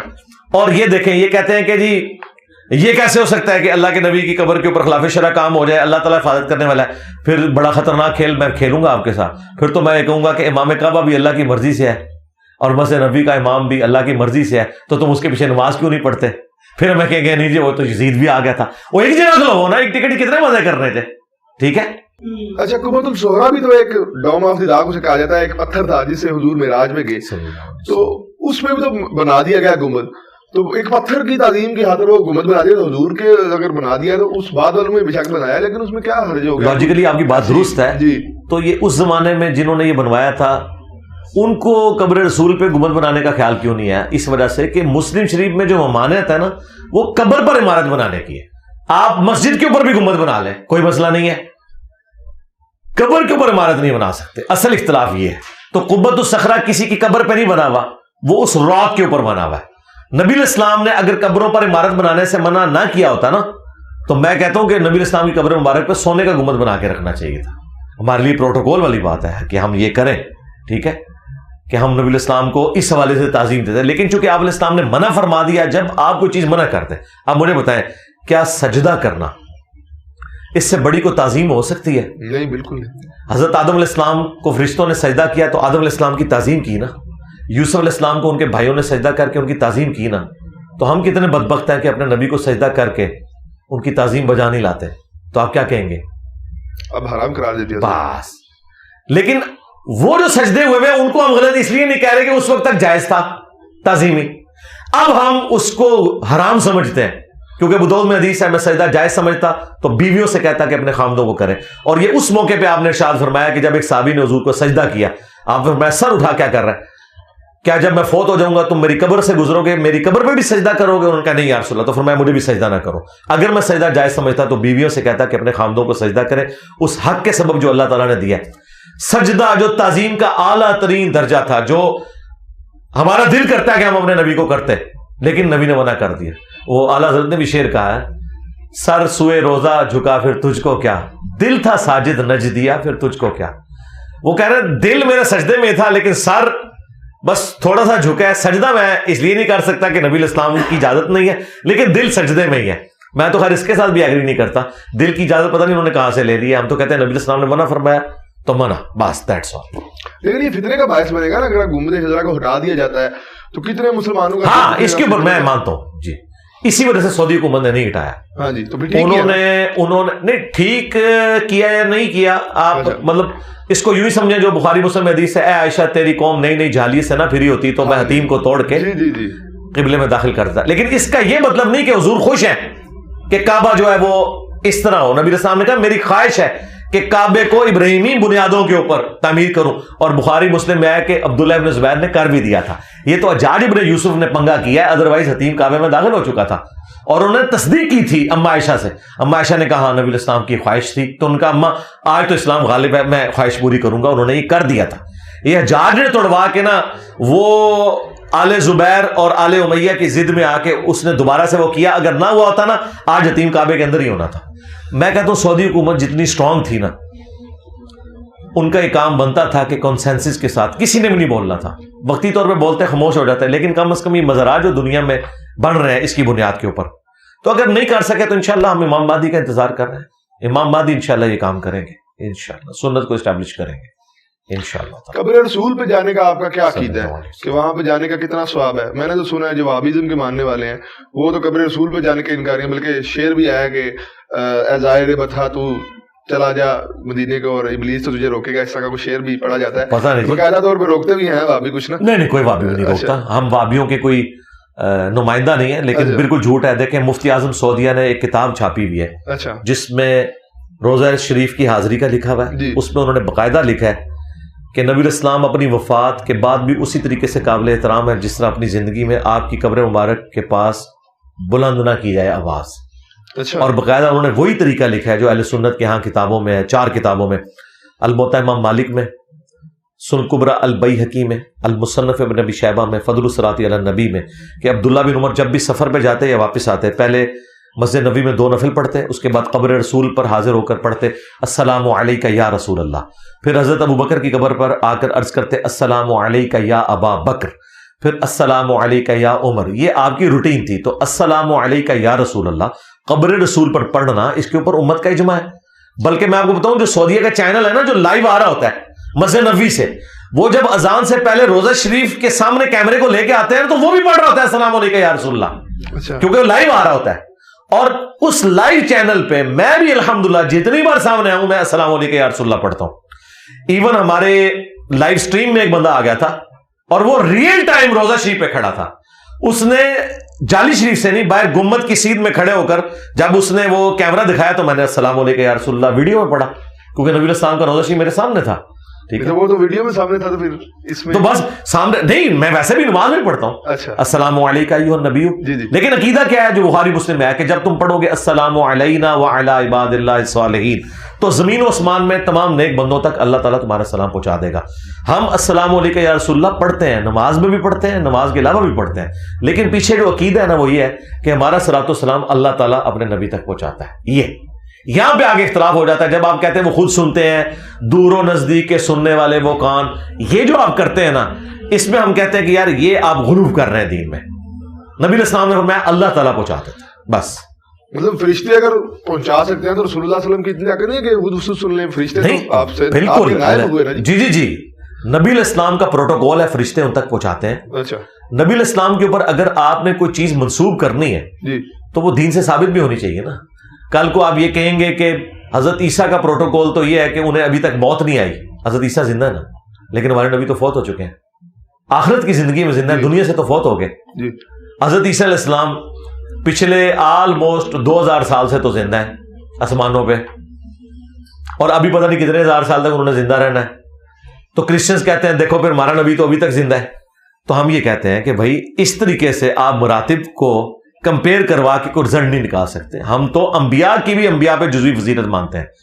ہم رسول اللہ صلی اللہ علیہ وآلہ وسلم کو کلی طور پر باقی انبیاء پر فضیلت دیتے ہیں, جزوی طور پر نہیں.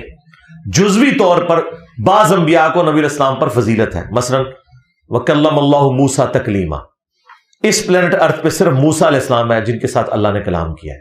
ہمارے نبی کے ساتھ بھی نہیں کیا, وہ صرف شب معراج ہوا, دنیا میں نہیں ہوا. بخاری مسلم حدیث ہے قیامت والے دن سب سے پہلے ابراہیم علیہ السلام کو لباس پہنایا جائے گا, سب ننگے نکالے جائیں گے. وہ پروٹوکول حضرت ابراہیم علیہ السلام کا ہے. عیسیٰ ابن مریم بغیر باپ کے پیدا ہوئے ہیں, یہ پروٹوکول عیسیٰ ابن مریم کا ہے. ہمارے نبی علیہ السلام کے باپ تو تھے, اور قرآن میں ہے کہ ہم عیسیٰ علیہ السلام اور ان کی ماں کو جہان والوں کے لیے نشانی بنانے والے ہیں. اب اس کو بنیاد بنا کے کہے گا کہ بھئی حضرت عیسیٰ علیہ السلام افضل ہو گئے. ہاں, کلی فضیلت ہم کیوں کہتے ہیں؟ وہ مسلم شریف میں حدیث ہے, نبی علیہ السلام نے شب معراج امامت فرمائی تھی انبیاء کرام کی. تو کلی فضیلت آپ صلی اللہ علیہ وآلہ وسلم کی ہے, جزوی فضیلت ایک پیغمبر کی دوسرے پر ہو سکتی ہے, اس میں کوئی عیب والی بات نہیں ہے.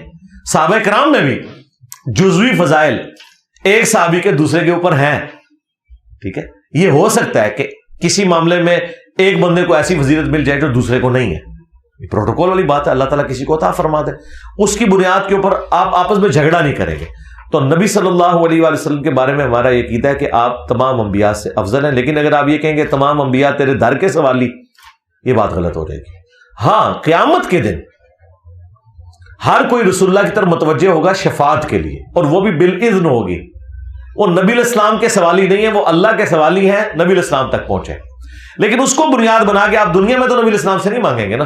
وہ کہتے ہیں نا, آج لے ان کی پناہ, آج مدد مانگ ان سے, اعلیٰ حضرت نے شعر کہا ہے نا, پھر نہ مانیں گے اگر قیامت میں مان گیا. خدا کے لیے یار, قیامت میں تو نبی علیہ السلام ہمارے سامنے ہے, پھر میں ان کو پھکا دوں گا کہ آج پھر دنیا کی کورٹس میں اپنا کیس کیوں لے کے جاتے ہو, قبر رسول سے کیوں نہیں فیصلہ کرتے؟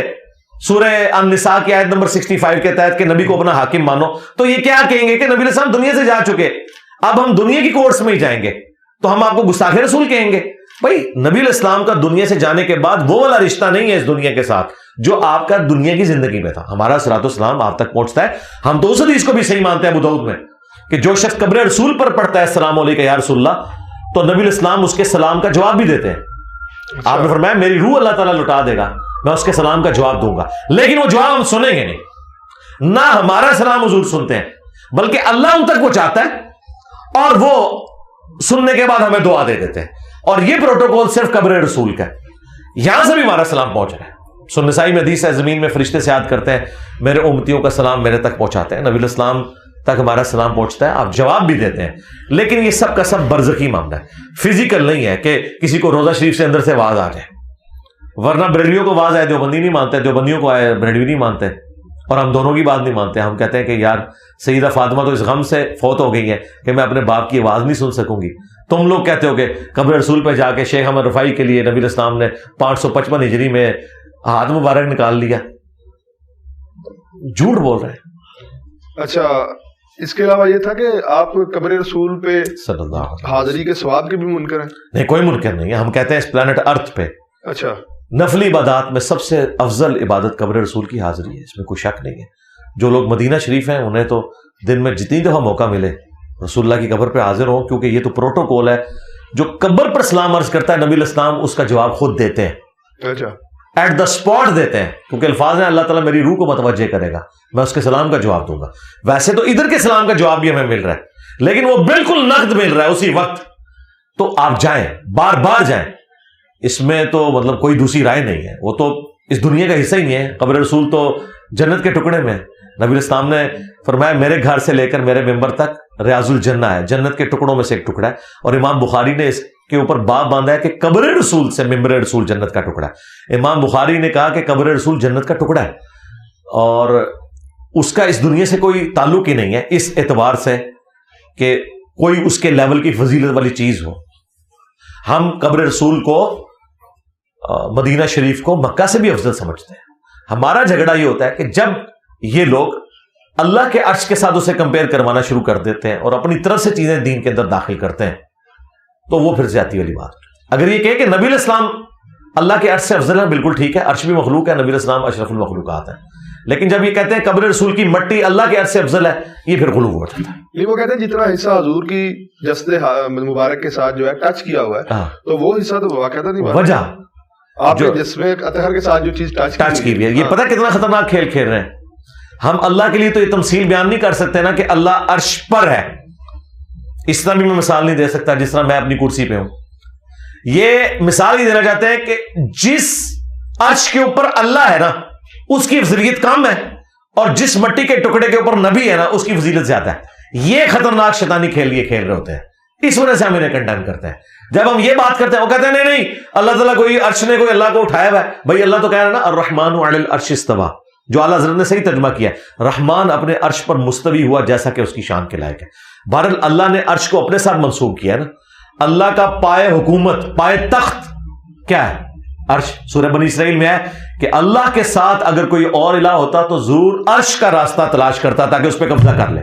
دنیا میں بھی چھوٹے چھوٹے مہاراجوں کی خواہش ہوتی ہے نا کہ بڑے راجے کے تخت کے اوپر قبضہ کر لیں. تو یہ قرآن کے الفاظ ہیں کہ اگر اللہ کے ساتھ کوئی اور الہ ہوتا نا تو اس تلاش میں ہوتا کہ عرش پہ کسی طریقے سے قبضہ کر لے. یعنی اللہ تعالیٰ اپنا دارالحکومت کہہ لیں یا اپنا جو تخت ہے حکومت کا وہ عرش کو قرار دے رہا ہے. اس اعتبار سے نہیں کہ کوئی اللہ اس پہ بیٹھا ہوا ہے یا عرش نے کوئی اللہ کو اٹھایا ہوا ہے, نہیں. اب آپ اس کو قبر رسول کے ساتھ جب کمپیئر کرواتے ہیں اور پھر کہتے ہیں حصہ زمین جو حضور سے ٹچ ہے. بھائی جو حضور سے ٹچ ہے حصہ زمین وہ نبی الاسلام کے جسم کا ٹکڑا نہیں ہے. لیکن خمیر تو وہاں سے اٹھایا گیا, خمیر اٹھا لیا نا, جو اٹھ گیا ختم. ورنہ اگر خمیر اٹھایا گیا پھر ابو بکر عمر کے خمیر کہاں سے اٹھے؟ وہ بھی تو وہیں سے اٹھے. تو پھر آپ یہ بھی کہیں. اور پھر آخری بات جو اتنے بڑا جھوٹ انہوں نے بولا ہے, جو حصہ زمین حضور کو ٹچ کر رہا ہے, حضور کو تو کوئی حصہ زمین ٹچ ہی نہیں کر رہا. مسلم شریف میں حدیث ہے نبی الاسلام کی قبر میں پہلے سرخ چادر بچھائی گئی, اس کے اوپر آپ کی میت لٹائی گئی ہے. آپ تو زمین سے ٹچ ہی نہیں کر رہے. تو یہ کہیں کہ جی جو نبی الاسلام کو ٹچ کر رہی ہے چادر, آپ کا کفن مبارک, اور اس سے بڑھ کر تو آپ کے بال مبارک ہیں. آج تک کسی صحابی نے کہا کہ حضور کے بال مبارک اللہ کے عرش سے افضل ہے, آپ کا کرتا مبارک اللہ کے عرش سے افضل ہے؟ ان کے پاس تو تھے بال مبارک. جو حضور کے جسم کے ٹکڑے ہیں اوریجنل, قبر رسول جسم کا ٹکڑا نہیں ہے, بلکہ وہ خمیر جو اٹھ گیا وہ اٹھ گیا. باقی جو ہے اگر آپ اس کو کہیں گے تو پورا ریاض الجنہ پھر اس صرف قبر رسول کی یوں بات کر رہے ہیں. تو نبی الاسلام کے جو اپنے جسم کا حصہ ہے اس کو کسی صحابی نے نہیں کہا کہ اللہ کے عرش سے افضل ہے. یہ تو مفتی حمزہ خان نعیمی نے کہا کہ جی حضرت آمنہ کا پیٹ جو ہے اللہ کے عرش سے افضل ہے, بلکہ انہوں نے تو لکھا ہے مشکات کی شرح میں اور قرآن کی شرح میں, اے شرح اور لا الہ الا انت سبحانک انی کنت من الظالمین دی, وہ کہتے ہیں وہ مچھلی جس کے پیٹ میں یونس رہے وہ بھی اللہ کے عرش سے افضل ہے. من دسو اے لکھا ہے مفتی حمزہ نعیمی نے. ان دسو کتنے رکدا پہ آئے, کتنے روکا میں کدھر سے میں نے روکنا نہ کیا کہ میرے نبی سا ہے ہی کوئی نہیں, تیرے بابے تے شاہی کوئی نہیں, بلکہ تو انہوں کہاں گا تھوڑے بابے تے شاہی کوئی نہیں. اچھا, محفل جو نعت ہوتی ہے اس کے بارے میں بھی آپ کا عقیدہ پوچھنا چاہوں گا. کچھ صحابہ بیٹھے تھے مسجد نبی شریف میں, تو سیدنا عمر آئے, انہوں نے کہا کہ تم کیا کر رہے ہو؟ تو غالباً حضرت ابو ہریرہ تھے, انہوں نے کہا کہ میں یہی کام جو ہے تو تیرے سے بہتر شخص کے سامنے ہم کرتے رہے, نعت شریف کو پڑھے تھے. جی احسان ابن ثابت, یہ بخاری مسلم میں تو ہم قائل ہیں. تو پھر وہ جو نعت خوانی ہو رہی ہوتی ہے میلاد شریف کے موقع تو کریں نعت جہاں کہیں ہو رہی ہو مجھے بھی بتائیں, میں بھی اس میں شامل ہوں گا. یہ نعتیں نہیں پڑھ رہے ہوتے ہیں, اچھا یہ استغاثے کر رہے ہوتے ہیں. لیکن اگر وہ لوگ ایک مجھے بتائیں یہ کون سی نعت ہے, مجھے در پہ پھر بلانا مدنی مدینے والے, یہ نعت ہے؟ یہ ایک وسیلے کے ذریعے سے کہا جا رہا ہے. یہ نعت کہاں سے ہوگی؟ نعت تو یہ ہے مصطفیٰ جان رحمت پہ لاکھوں سلام, ہاں شمع بزم ہدایت پہ لاکھوں سلام. جی جی ٹھیک ہے, یہ نعت ہے. ٹھیک ہے, پتلی پتلی گلے قدس کی پتیاں, ان ہونٹوں کی نزاکت پہ لاکھوں سلام, یہ نعت ہے. نعت ہے کہ نبی الاسلام کی آپ تعریف کریں. آپ حضور سے مدد مانگ رہے ہیں, آپ حضور کا دل دکھا رہے ہیں, بالکل اس طریقے سے جس طرح کرسچن عیسیٰ ابن مریم کو جب خدا کا بیٹا کہتے ہیں, ہم کہتے ہیں تم عیسیٰ ابن مریم کا دل دکھا رہے ہو. ان کی یہ تعلیمات نہیں تھی. اور نبی الاسلام کی حدیث بخاری میں دیکھنا, میری شان کو اس طرح بلند نہ کرنا جس طرح نصارہ نے اپنے پیغمبر کو بڑھا دیا. میں اللہ کا بندہ اور اس کا رسول ہوں, مجھے اللہ کا بندہ اور اس کا رسول کہنا. اور مسند احمد میں حدیث ہے اللہم لا تجعل قبری وثنا یعبد, اے اللہ میری قبر کو ایسا بت نہ بننے دینا کہ لوگ اس کی پوجا شروع کرتے ہیں. بخاری مسلم میں حدیث ہے نبی الاسلام اپنی وفات کے دنوں میں جب آپ کی بیماری چل رہی تھی, بار بار اپنے چہرے اقدس سے چادر کو ہٹاتے اور پاس پانی کا پیالہ تھا اسے ہاتھ گیلا کر کے چہرے پر ملتے اور بخار کی شدت کو ٹھنڈا کرتے, اور ساتھ فرماتے لعن اللہ الیہود والنصارى اتخذوا قبور انبیاء مساجدہ, اللہ کی لعنت ہو یہود و نصارہ پر, انہوں نے اپنے نبیوں کی قبروں کو سجدہ گاہ بنا لیا تھا. اور بخاری مسلم میں اس کے ساتھ یہ عائشہ کے الفاظ ہیں اگر ہمیں یہ خطرہ نہ ہوتا کہ لوگ رسول اللہ کی قبر پہ سجدے شروع کر دیں گے تو ہم نبی الاسلام کی قبر کو زیارت کے لیے اوپن چھوڑ دیتے, یعنی حجرہ عائشہ کی میں دیوار بھی گرا دیتی ہے, عائشہ کہتی ہیں, تاکہ لوگ زیارت کریں, لیکن ہمیں خطرہ تھا اور حضور ہمیں ڈرا رہے تھے. پھر بخاری مسلم دونوں میں حدیث ہے نبی الاسلام کی 3 بیویاں حضور کے پاس بیٹھی ہوئی ہیں آخری وقت میں, ام حبیبہ, ام سلمہ اور ام عائشہ. یہ 2 سینئر بیویاں ہیں, ام سلمہ اور ام حبیبہ, کیونکہ انہوں نے ہجرت حبشہ کی ہوئی ہے اپنے ایکس ہسبینڈز کے ساتھ, اور وہ ذکر کر رہی تھی جب ہم ابشا گئے تھے، ہم نے ماریہ نام کا ایک گرجا دیکھا تھا، وہاں پہ تصویریں لٹک رہی تھی، نبی علیہ السلام تکلیف میں لیٹے ہوئے، اس حال میں بھی آپ سے صبر نہیں ہوا، آپ ایک دم متوجہ ہوئے اپنی بیماری کے اندر. آپ نے فرمایا یہی ان میں خرابی تھی، جب کوئی نبی فوت ہو جاتا تھا، نیک آدمی مر جاتا تھا، اس کی قبر کے اوپر مسجد بنا لیتے تھے، پھر تصویریں لٹکاتے تھے، قیامت کے دن یہ بدترین مخلوق بنا کے اٹھائے جائیں گے. اور مسلم شریف میں حدیث ہے، جندب رضی اللہ تعالیٰ کہتے ہیں نبی علیہ السلام نے اپنی وفات سے 5 دن پہلے فرمایا تھا، دیکھنا میں تمہیں خبردار کر رہا ہوں، اگلے لوگوں میں جب کوئی نبی یا نیک بندہ فوت ہوتا تھا اس کی قبر پہ سجدے شروع کر دیتے تھے، میں تمہیں اس کام سے منع کرتا ہوں. نبی علیہ السلام کو تو آخری وقت میں ایک ہی ٹینشن ہے کہ میری قبر کو کوئی بت نہ بنائے، میری قبر کے اوپر کوئی پوجا پاٹ نہ کرے. یہاں تو انہوں نے بابوں کی قبروں کے اوپر جو ہے وہ حد رکوع جھکتے ہیں، حالانکہ خود اعلیٰ حضرت نے لکھا ہوا ہے کہ حد رکوع جھکنا حرام ہے، قبر کو بوسہ دینا حرام ہے. انہوں نے لکھا ہے کہ 2 اقوال ہے، لیکن وہ کہتے ہیں احوط یہی ہے کہ بوسہ نہ دیا جائے. جی بالکل، احوط یعنی احتیاط اسی میں، اور کہا ٹچ بھی نہیں کرنا، اور حد رکوع جھکنا انہوں نے کہا حرام ہے، یہ تو سیدھا جا کے گرتے ہیں. تو یہ مطلب اعلیٰ حضرت کی بھی یہ تعلیمات نہیں تھی، یہ پتہ نہیں کن کے پیچھے چل رہے ہیں. اعلیٰ حضرت کا آپ نے ذکر کیا، سیدہ اعلیٰ حضرت کی جو سیدی اعلیٰ حضرت کی جو تعلیمات ہیں ان سے تو آپ اتفاق نہیں کرتے. ابھی ان کی نعت آپ نے پڑھ دی مصطفیٰ. ہم اعلیٰ حضرت کی ہر اس بات سے اتفاق کرتے ہیں جو ٹھیک ہے، کیونکہ ہمارے نبی کی تعلیمات یہ ہیں کہ صحیح بات کی آپ نے تصدیق کرنی ہے. ان کی نعت خوانی پہ کیا خیال ہے آپ کا؟ جی نعت خوانی، میں نے تو یہ نعت پڑھی ہوئی ہے، میری تو ویڈیو میں ریکارڈ ہے. پیش حق مجدہ صفات کا سناتے جائیں گے، یہ بھی میں نے نعت پڑھی ہے. شفاعت کے آپ منکر نہیں ہیں؟ جی شفاعت کے ہم کیوں منکر ہیں؟ ہم شفاعت کے منکر ہیں ان لوگوں کے حق میں جو شرک کرتے ہیں کہ آپ کو شفاعت نہیں ملنی، شفاعت ہمارا حق ہے، ہم موحدین ہیں. ہاں آپ ہماری پوری امت کی تکفیر کریں؟ نہیں، پوری امت کی نہیں کر رہے. اب آپ نے جو کہ سیدھا کہا ہم شفاعت کے منکر ہیں، تو ہم بتا رہے ہیں کس کے منکر ہیں. آپ بھی منکر ہیں. بخاری مسلم میں حدیث موجود ہے، اللہ تعالیٰ نے ہر نبی کو ایک دعا دی تھی جو دنیا میں اس نے کر لی. میں نے اپنی دعا سنبھال کے رکھی ہے، میں اس دعا کے ذریعے قیامت کے دن شفاعت کروں گا، اور میری شفاعت میں سے میرے ہر امتی کو حصہ ملے گا سوائے اس کے جس نے شرک کیا ہوا. یہ نبی کا فرمان ہے، یہ میرا کہنا نہیں ہے. شرک تو نہیں کرتے، تعویل کے ساتھ. آگے میں جاتا ہوں، تعویل پہ بھی آتا ہوں. تو نبی علیہ السلام نے فرمایا کہ مشرک کو یعنی شرک کا نام تو لینے دینا. آپ لوگ الرجی کیوں ہوتے ہیں اس لفظ سے؟ اگر آپ نہیں کر رہے تو الرجی کیوں ہوتے ہیں؟ آپ نے گستاخی کے فتوے لگائے، میں تو کوئی الرجی نہیں ہوا، میں نے تو جواب دیا ہے کہ یار یہ اس طرح نہیں اس طرح. آپ بھی تسلی سے سنیں کہ بھائی نبی علیہ السلام نے کہا کہ مشرک کے لیے شفاعت نہیں ہے. اچھا. شب معراج عبداللہ ابن مسعود کہتے ہیں نبی علیہ السلام کو 3 تحفے ملے. نمبر 1، آپ صلی اللہ علیہ وسلم کو اللہ تعالیٰ نے 5 نمازوں کا گفٹ دیا. نمبر 2، سورۃ البقرہ کی آخری 2 آیات. اور نمبر 3، آپ کا جو امتی شرک نہیں کرتا ہوگا نا میں اسے بخش دوں گا. یہ 3 تحفے آپ کو شب معراج ملے ہیں. تو شرک بڑا سینسٹیو ایشو ہے. اچھا مجھے بتائیں درباروں پہ جا کے جو سیدھے جا کے گر رہے ہیں، لیکن مجھے بتائیں یہ وہابی ہیں جو گرتے ہیں، یہ ہے کس کی مخلوق ہے؟ مطلب جن کی ہے وہی سنبھالے نا جی، کوئی خلائی مخلوق تو نہیں ہے یہ. ٹھیک ہے. اور ان مزارات کے اوپر ان کاموں کو روکنا کس کی ذمہ داری ہے؟ اچھا آپ روکتے ہیں، آپ کو مبارک ہو. آپ جہلم بھی تشریف لیں، جہلم میں بھی اس وقت درجنوں مزارات ہے جہاں پہ یہ کام ہو رہے ہیں. یہ خدمت کس نے کرنی ہے؟ یہاں پہ جلسے جلوس تو بریلوی کرنے کے لیے تیار ہے، لیکن یہ سارے کے سارے جو سرکس اور میلے ٹھیلے لگ رہے ہوتے ہیں اس کو رکوانے کے لیے تو کوئی تیار نہیں ہے. اگر کوئی اہل حدیث رکوائے گا اس کو کہتے ہیں یہ بزرگوں کا منکر ہے. آپ روک دیں کوئی نہیں، ٹھیک ہے، اور کسی کو روکنے نہیں دیتے. ٹھیک ہے. تو اس لیے ہم تو علمی جہاد کر کے آپ کو بتاتے ہیں کہ بھائی یہ غلط ہو رہا ہے، اس سے بچ جائیں.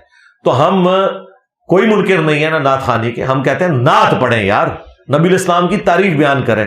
آپ کو مشکل کشا اور حاجت روا اس اعتبار سے یعنی بنا کے پکارنا اور آپ سے دعائیں کرنا. ٹھیک ہے. یا رسول اللہ انظر حالنا، صحابہ نے تو نہیں کیا. بخاری مسلم حدیث ہے 70 صحابہ کو دھوکے سے شہید کیا گیا. انہوں نے شہید ہوتے وقت کہا اے اللہ ہمارے نبی کو ہمارے حال کی خبر کر دینا، ہم ان کے دین پر ثابت قدم ہیں اور اپنے رب سے اس حال میں مل رہے ہیں کہ ہم اپنے رب سے راضی، ہمارا رب ہم سے راضی. حضور دنیا میں موجود ہے اور صحابہ کرام یا رسول اللہ انظر حالنا نہیں کہہ رہے. اس ایک حدیث نے 3 عقیدے کلیئر کر دی، اور اس میں الفاظ ہیں بخاری میں کہ حضرت جبرائیل نے آ کے خبر دی کہ آپ کے صحابہ کو یوں دھوکے سے شہید کر دیا گیا، اور انہوں نے کہا اے اللہ ہمارے نبی کو ہمارے حال کی خبر کر دینا. یعنی صحابہ کرام نبی علیہ السلام کو حاضر ناظر نہیں مانتے تھے،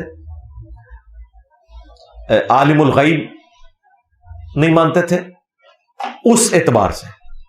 اور تیسرا، نبی صلی اللہ علیہ وآلہ وسلم سے مدد بھی نہیں مانگتے تھے، بلکہ انہوں نے کہا اے اللہ ہمارے نبی کو ہمارے حال کی خبر کر دینا. ہاں، نبی کو جب اللہ بتاتا ہے تو وہ تو اعلیٰ حضرت نے صحیح ترجمہ کیا ہے، اے غیب کی خبریں دینے والے. ٹھیک ہے نا.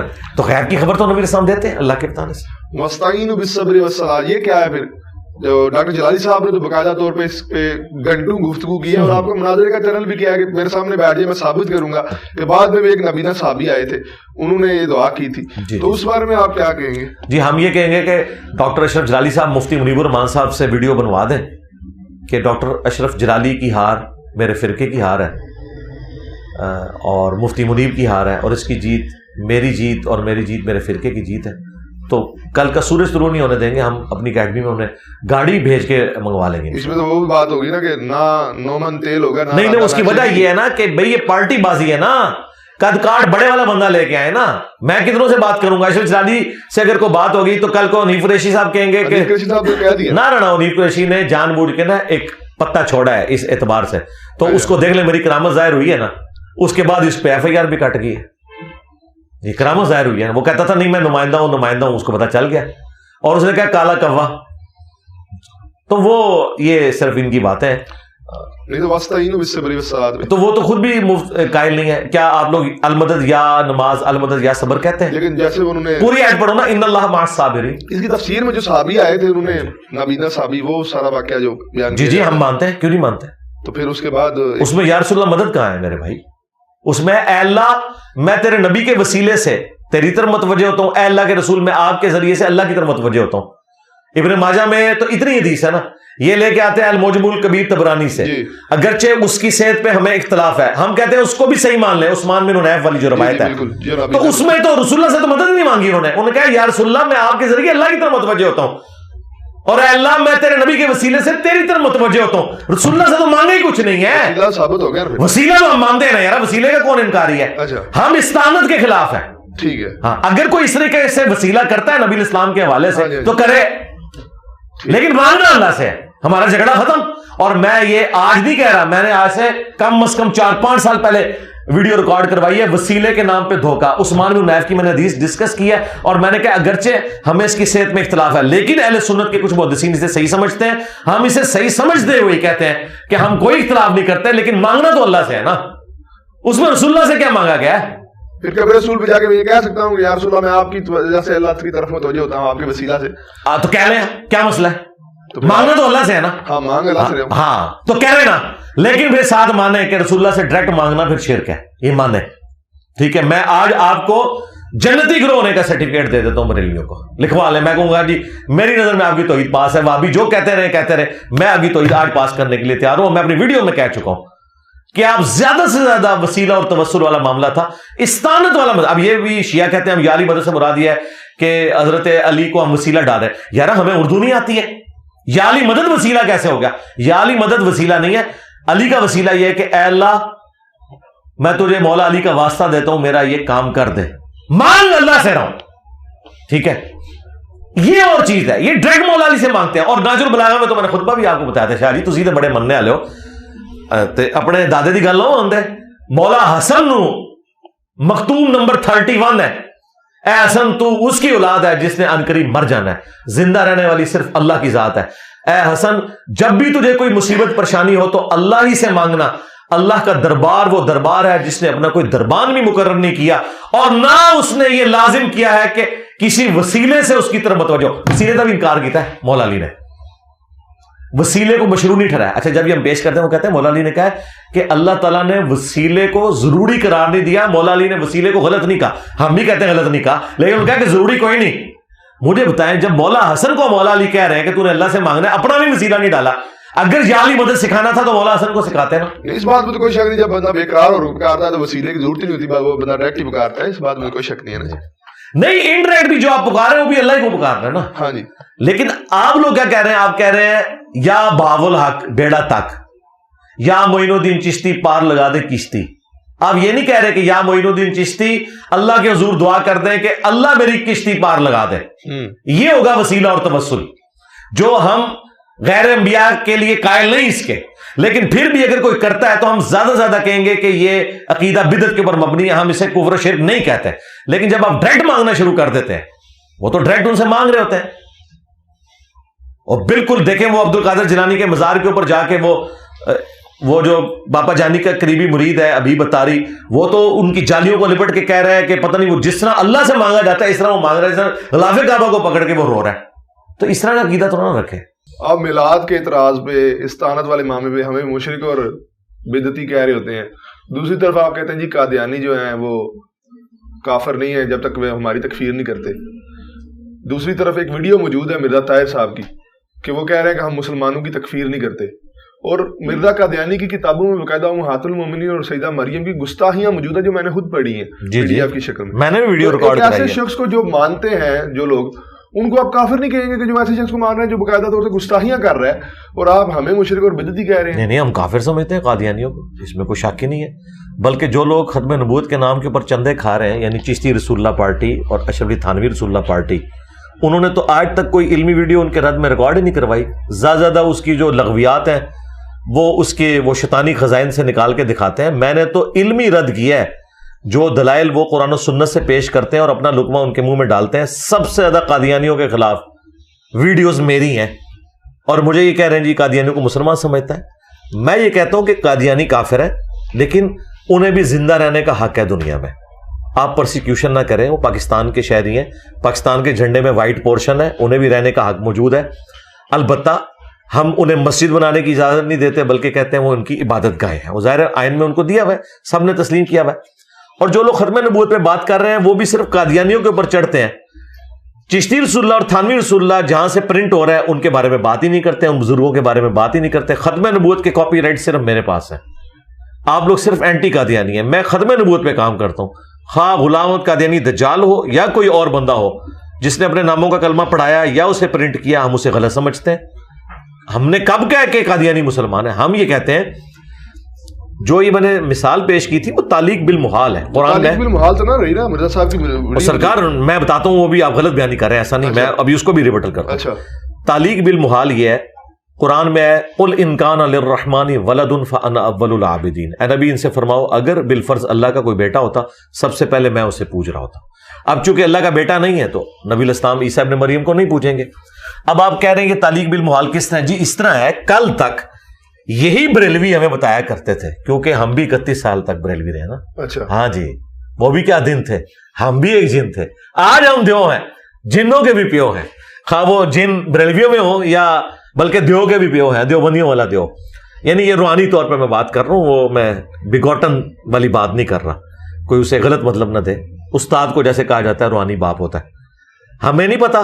کل تک یہ کہتے تھے کہ جی شاہ محمد نورانی صاحب نے قادیانیت کے خلاف مقدمہ اسمبلی میں لڑا ہے، وہ دلائل میں باقیوں کو مات دے رہا تھا. مرزا طاہر ایک دم گیم پلٹ دی. شاہ محمد نورانی صاحب نے کہا کہ بھٹو صاحب یہ آپ کو بھی کافر سمجھتا ہے. تو بھٹو نے کہا بھی میں بھی کافر ہوں. سے کہا ہاں بھائی جب ہم نبی مانے ہوئے ہیں ایک بندے کو، اس کا انکاری تو کافر ہے. تو بھٹو نے کہا ٹھیک ہے منڈو انہوں. کل تک یہ بریلویوں کا فخر تھا کہ اتنی چال چلی علمی طور پہ، بڑی پازیٹیو چال. تو یہی چال میں نے بھی چلی ہے نا کہ یہ ہمیں کافر مانتے ہیں، مسلمان نہیں مانتے، اور الٹا مظلوم مانتے ہیں کہ ہم انہیں کافر کہتے ہیں. بھئی تم ہمیں کافر کہتے ہو، ہم تو شروع سے تھے. تم نے آ کے ایک جھوٹی نبوت کلیم کی اور جو اسے نہیں مان رہا اسے کافر کہہ رہے ہو. اور جب ہم تمہیں کافر کہتے ہیں تم کہتے ہو جی آپ ہمیں کافر کہہ رہے ہو. بھئی آپ نے ابتدا کی ہے. تو اس میں نے تعلیق بالمحال کی تھی کہ اگر آپ ہمیں کافر کہنا چھوڑ دو اور مسلمان مان لو. نہیں مانتے یہ. اگر یہ ہمیں مسلمان مانے نا یہ خود کافر ہو جائیں گے. کیوں؟ اس لیے کہ غلام قادیانی ان کے نزدیک نبی ہے اور نبی کو میں دجال مان رہا ہوں ان کے نبی کو. تو جب میں اسے دجال مان رہا ہوں تو وہ کیسے مجھے مسلمان مان سکتے ہیں؟ مجھے بتائیں. کرسچنز کو ہم مسلمان مان سکتے ہیں؟ وہ کہتے ہیں نبی الاسلام پہ ہم کاپی رائٹس کا مقدمہ کرتے ہیں، انہوں نے تورات اور انجیل سے چوری کر کے قرآن لکھا ہے. ٹھیک ہے، ہم انہیں مسلمان نہیں ماننے کے لیے تیار، اس لیے کہ نبی الاسلام کی نبوت کو نہیں مان رہے. اسی طریقے سے قادیانی جس کو جھوٹا نبی کلیم کیے ہوئے ان کی نبوت کا جو کہ انکار کرے گا نا وہ اسے مسلمان مان ہی نہیں سکتے. یہ بالکل غلط بات ہے کہ کہیں انہوں نے کہا، انہوں نے کبھی نہیں کہا. میرے پاس آج سے تقریباً 13-14 سال پہلے کچھ قادیانی آئے تھے قرآنی اکیڈمی میں.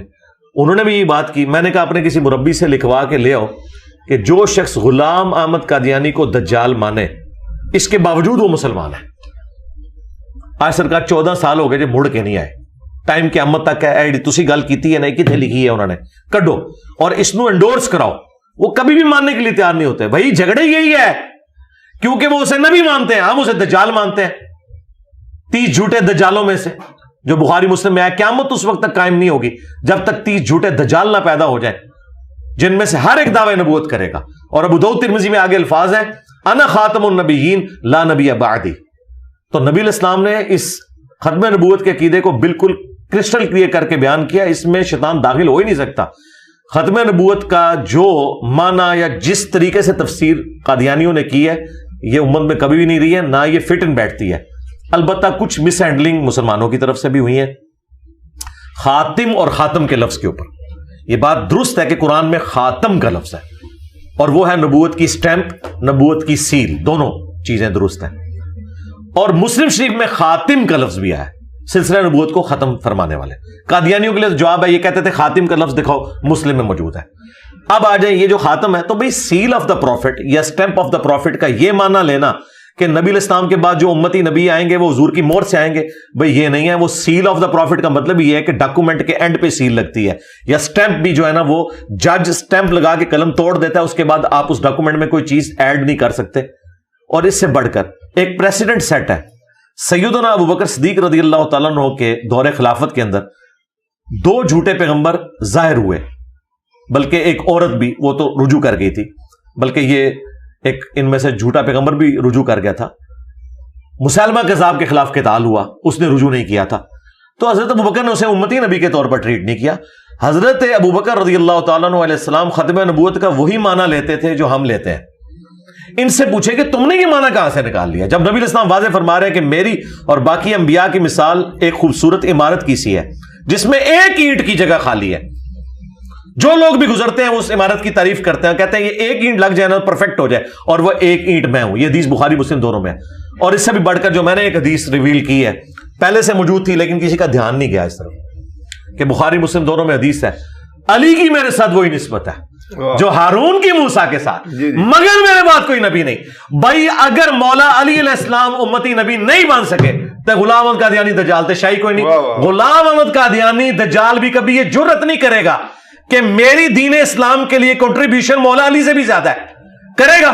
تو کہاں سے امتی نبی بن گیا جب مولا علی امتی نبی نہیں ہے؟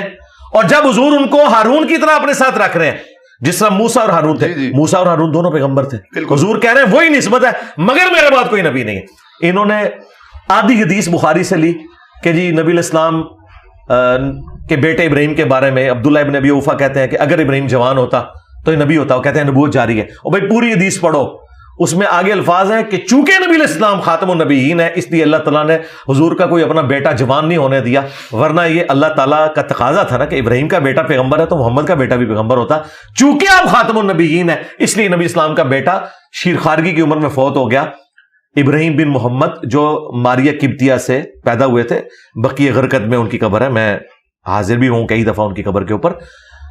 ان کو امام بخاری نے ابراہیم علیہ السلام لکھا ہے صحیح بخاری میں، ظاہر نبی علیہ السلام کے بیٹے ہیں. تو وہ حدیث تو ختم نبوت کی حفاظت کر رہی تھی. ما کان محمد ابا احد من رجالکم ولکن رسول اللہ و خاتم النبیین. محمد تم مردوں میں سے کسی کے باپ نہیں ہے بلکہ وہ تو اللہ کے رسول اور خاتم النبیین ہے. بھائی اس کا اس سے کیا رشتہ ہے؟ وہ تو ایک بات ہو رہی تھی زید ابن حارثہ کی کہ اسے لوگ زید ابن محمد کہتے تھے، قرآن میں آیا کہ منہ بولا رشتہ کوئی نہیں ہے. اس کا ختم نبوت سے تعلق کیسے بن گیا؟ وہ اس طرح بنا کہ اگر ابراہیم کا بیٹا اسحاق اور اسماعیل پیغمبر تھے تو رسول اللہ کا بیٹا بھی پیغمبر ہونا چاہیے تھا. تو اللہ تعالیٰ نے کہا کہ نبی علیہ السلام تو اپنے کسی بیٹے کو نہیں دیکھیں گے کہ جوانی کی عمر میں پہنچے کہ چہ جائے کہ تم زید ابن حارثہ کو کہہ رہے ہو. کیوں؟ وَلَٰكِن رسول اللہ و خاتم النبیین، چونکہ وہ خاتم النبیین ہے اس لیے ان کا کوئی بیٹا جوانی کی عمر کو نہیں پہنچے گا. یہ فٹ ان بیٹھتا ہے بخاری میں جس طرح عبداللہ ابن ابی اوفا نے اس کی تفسیر بیان کی ہے. تو ختم نبوت پہ میری اتنی ویڈیوز ہیں الحمدللہ. میں آپ کے کیمرے کی وساطت سے بتاؤں یہ سارے لوگ چندے کھا رہے ہیں عالمی مجلس ختم نبوت، کیونکہ وہ تھانوی رسول اللہ پہ نہیں بولتی، یہاں پہ طریق لبیک چشتی رسول اللہ پہ نہیں بولتی، نہ دیوبندی نہ بریلوی، دونوں میں نے جماعتوں کے نام لے لیے. ہماری دعوت سے الحمدللہ درجنوں قادیانیوں نے اسلام قبول کیا. صرف میں نے چندہ نہیں اکٹھا کرنا ہوتا اور نہ کوئی پبلسٹی کرنا چاہتا ہوں، ورنہ میں بھی کیمرے میں لا کے یہ کرتا. مجھے کسی سے کوئی انڈورس کروانے کی ضرورت نہیں ہے. سب سے پریکٹیکل ثبوت یہ ہے کہ مجھے بتائیں خادم رضوی کی ایک ویڈیو جس میں اس نے علمی رد کیا ہو قادیانیوں کا. اسی طریقے سے سعد رضوی کی ایک ویڈیو، یہ صرف دھرنے دینے کے لیے. علمی رد کوئی نہیں انہوں نے کرنا، علمی رد تو میں کر رہا ہوں. اور الٹا میرے نام میں مرزا ہے تو انہوں نے مجھے قادیانی کہا. تو پھر میں نے دیکھے ان کی منجی ٹھوکی ہے چشتی رسول اللہ نکال کے، اب ان کی چیخیں نکل رہی ہیں. چشتی رسول اللہ کا ہمارا بنیادی عقیدہ کہتے ہیں. میں جی بنیادی عقیدہ. پیر کا گھرانے میں پیدا ہوا ہوں، چشتیوں سے بھی ملا ہوں ہمیشہ. بچپن سے میں 12 سال کا تھا جب گدی پہ بیٹھا، تو میں نے کبھی آپ کے منہ سے سنا، میں نے کبھی کسی کے منہ سے نہیں سنا. اچھا میرے سننے کے بعد جب آپ نے پوچھا ان سے جا کے کہ چشتی رسول اللہ کے حق میں تم لوگوں نے مناظرے کیوں کیے تھے، تو انہوں نے کیا جواب دیا؟ آپ کا وہ چھوٹو مولوی جو لاہور والا ہے وہ تو سبحان اللہ پڑھ رہا ہے چشتی رسول اللہ کے دفاع میں. تو آپ کو اگر نہیں پتا چلا یار، آپ کو تو یہ بھی نہیں پتا تھا کہ عبد القادر جیلانی رفع الیدین کرتے تھے. ہم نے بتایا کہ بخاری مسلم میں بھی رفع الیدین کے ساتھ نماز کا طریقہ ہے. اور اس سے بڑی بات چلے چھوڑ دیں، آپ کو یہ پتا تھا کہ قادیانی رفع الیدین نہیں کرتے؟ آپ کو بتایا گیا تھا قادیانی جو ہے وہابیوں والی نماز پڑھتے ہیں. میں نے تو یہ بھی پول کھول دیا کہ قادیانی تو انفی ہیں، قادیانی بغیر رفع الیدین کے نماز پڑھتے ہیں. جو رفع الیدین شروع کرے وہ قادیانی ہو ہی نہیں سکتا. تمہاری نماز قادیانی والی نماز ہے، ہماری نماز بخاری مسلم میں جو موجود ہے نبی الاسلام کے طریقے کے اوپر ہے. تو انہوں نے دسیا گیا تو میرا کیا قصور ہے بھائی؟ چشتی اچھا چلو چشتی رسول چھوڑو، تانوی رسول اللہ کا دفاع تو کرتے ہیں نا دیوبندی؟ جی تقریباً کرتے ہیں نا، ہلکا پھلکا نہیں، بڑا موٹا تازہ کرتے ہیں. ویڈیو آپ مانتے ہیں ان کی وہ بات ٹھیک؟ اس میں بیداری بھی آیا، اس میں ہے کہ بیداری میں بھی پڑھا. ہاں بیداری میں کہا کوئی اگر کروڑوں بریلوی کروڑوں دیوبندیوں کو تھانوی رسول اللہ کے اوپر بات کر رہے ہیں تو مجھے اجازت نہیں کہ میں چشتی رسول اللہ کے اوپر بات کروں. آپ لوگ نکل جانا یا کہیں کہ ہاں انجینئر کے کہنے کے بعد ہم اسے بنیادی عقیدہ، میں اس لیے کہہ رہا ہوں کہ آپ نے دفاع کیا ہے. جب کوئی دفاع کرتا ہے نا وہ اس کا بنیادی عقیدہ. اچھا پھر مجھے بتائیں آپ لوگ پچھلے 100 سال سے تھانوی رسول اللہ پہ کیوں لکیر پیٹ رہے ہیں؟ مفتی احمد خان نعیمی نے بھی لکھا ہے جال حق کے اندر، ہر جگہ کہتے ہیں کہ ان کے ابے نے کلمہ پڑھایا تھا اور یہ ان کا عقیدہ ہے. تو آپ لوگ لکیر کیوں پیٹ رہے ہیں؟ اس لیے پیٹ رہے ہیں کہ آپ کو پتا ہے کہ ختم نبوت پہ ڈاکہ ہے. تو سرکار اب کھرا آپ کے گھر بھی نکل آیا چور کا، تو اب آپ کے عشق رسول کا امتحان ہے کہ آپ کہہ دیں.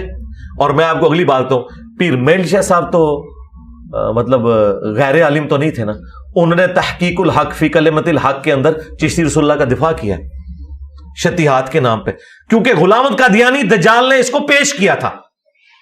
تو انہوں نے کہا کہ وہ پڑھوا سکتے ہیں، تم نہیں پڑھوا سکتے، کیونکہ وہ ایک خاص حالت میں ہوتے ہیں بزرگان دین. تو پیر میر علی شاہ صاحب 1937 میں فوت ہوئے ہیں. آج چل رہا ہے 24 سپتمبر 2023. 1937 تک تو پیر میل شاہ صاحب بھی مان رہے ہیں کہ کتابیں چینج نہیں ہوئی ہیں. یہ میرے بعد کیسے کتاب چینج ہو گئی ہے؟ تو پہلے تو ان سے پوچھیں کہ پیر میل شاہ صاحب پھر غلط کرتے رہے دفاع اس کا. انہیں بھی کہنا چاہیے تھا کتاب چینج ہو گئی ہے. یہ کہتے تھے اعلیٰ حضرت نہیں چشتیہ کی کتابوں کو مانتے، تو میں نے سبع سنابل سے چشتی رسول اللہ نکال دیا. اعلیٰ حضرت نے فتاوی رضویہ میں لکھا ہے کہ سبع سنابل رسول اللہ کی بارگاہ میں مقبول ہے. حشر میں عشق کو اگر اعلیٰ حضرت نہ بھی مانے، سبع سنابل کو تو اعلیٰ حضرت نے مان لیا. اعلیٰ حضرت تسی گئے. لیکن آپ خود جناب کہہ رہے ہیں کہ گلدستہ اہل بیت کے سارے لفظوں کو میں نہیں مانتا. ٹھیک ہے، سارے لفظوں کا ایک کتاب کے مطلب، لیکن کفر تو نہیں لکھا ہو. اچھا ہاں، جہاں پہ ایک کفر یا کلمہ ہے تو سب زیرو سے ملٹیپلائی ہو گیا. اچھا غلام احمد قادیانی دجال نے کو ساری باتیں تو غلط نہیں نہ کی ہوئی، لیکن اس نے اتنا بڑا بلنڈر کر دیا کہ زیرو سے ملٹیپلائی ہو گیا. یہ بات ہے. اور مجھے تو افسوس ہوتا ہے بریلویوں کو بھی ہمیں یہ باتیں بتانی پڑنی. تسی تو کہندے سو جی ایک رائی کے دانے کے برابر بھی گستاخی ہو جائے تو سارا غوث کتب ابدال بھی بندہ فارغ ہو جائے گا. اپنے ایڈے وڈے وڈے تھوک دے صاحب نال بھی یہ چیزاں نکل دیا نے. کدے کشر مجوب وچ لکھ رہا ہے صاحب اور سکر علی عبارت، ٹھیک ہے جی، کتنے بازید کا دعویٰ نکل رہا ہے لوائی اعظم من لوائی محمد، میرا محمد کے جھنڈے سے بڑا جھنڈا ہوا قیامت. حالت حسر میں تھے، ظاہر بات ہے وہ حالت. میں کہنا جی اس حالت تو پہلے بندہ کتے دی موت مر جائے نا وہ ٹھیک ہے، ایک کفر دی موت ہے نا بندہ مرے، کتے دی موت مر جائے. لیکن حالت حسر پہ تو نہیں آتا نا، دیوانے کی حالت اس پہ نہیں. دیوانے کی حالت ہے انہوں پاگل کہو نا. چلے ہاتھ تو نہیں جاری ہوتی، مجذوب ہوتا ہے. نہیں وہ ٹھیک ہے، یہ آپ کہیں بالکل ہم آپ کے ساتھ ہیں. آپ کے پاگل تھے، لیکن آپ پھر آپ کتے والی موت تو نہیں. حالت تو ایسی آ سکتی ہے. میں کہتا ہوں آپ مجھے بتائیں اللہ کی محبت میں کوئی شخص اس لیول پہ اترے گا کہ وہ نبی اسلام سے ٹکر لے لے گا تو اسے کتے کی موت ہی مر جانا چاہیے. لیکن کسی نے آج تک دلیل تو نہیں رکھی ہے وہ صوفیاء کی. بالکل ٹھیک ہے. مجھے بتائیں کیا آپ کی خواہش یہ ہے کہ آپ اس طرح کے بکواسیات کرتے ہوئے اللہ کی محبت میں مر جائیں؟ بھائی نبی اسلام کی شان میں گستاخی کی تعویل نہیں ہوتی. یہ آپ نے ہمیں سکھایا تھا، با خدا دیوانہ باش با محمد ہوشیار.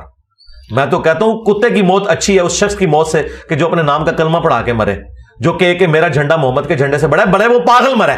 میں تو اس طرح نہیں مرنا چاہتا یار، منو تو مرنے کا حق دیو نا. میں تو چاہتا میں لا الہ الا اللہ محمد رسول اللہ پڑھتے ہوئے دنیا سے جاؤں. میری خواہش نہیں ہے کہ میں اس طرح کرتے ہوئے جاؤں کہ میں کہوں کہ میرا جھنڈا محمد کے جھنڈے سے بڑا ہوگا اور کل کو میرے ماننے والے کہیں کہ نہیں ہے وہ خاص حالت میں تھے اور یہ تھا وہ تھا. اللہ نہ کرے کسی کی ایسی موت ہو، اللہ معافی دے، ایڈی پیڑی موت کسی دن نہ ہوئے جی. تو اللہ مبارک تو مبزرگوں نے مبارک. تو نہیں جاری ہوتی ایسے جی، کفر ایمان کا فیصلہ تو نہ آپ کر سکتے. نہیں پاگل ہے نا، تو پاگل ہے تو اس سے تو دین اٹھا ہوا، پھر وہ آپ کا رہنما نہیں ہے.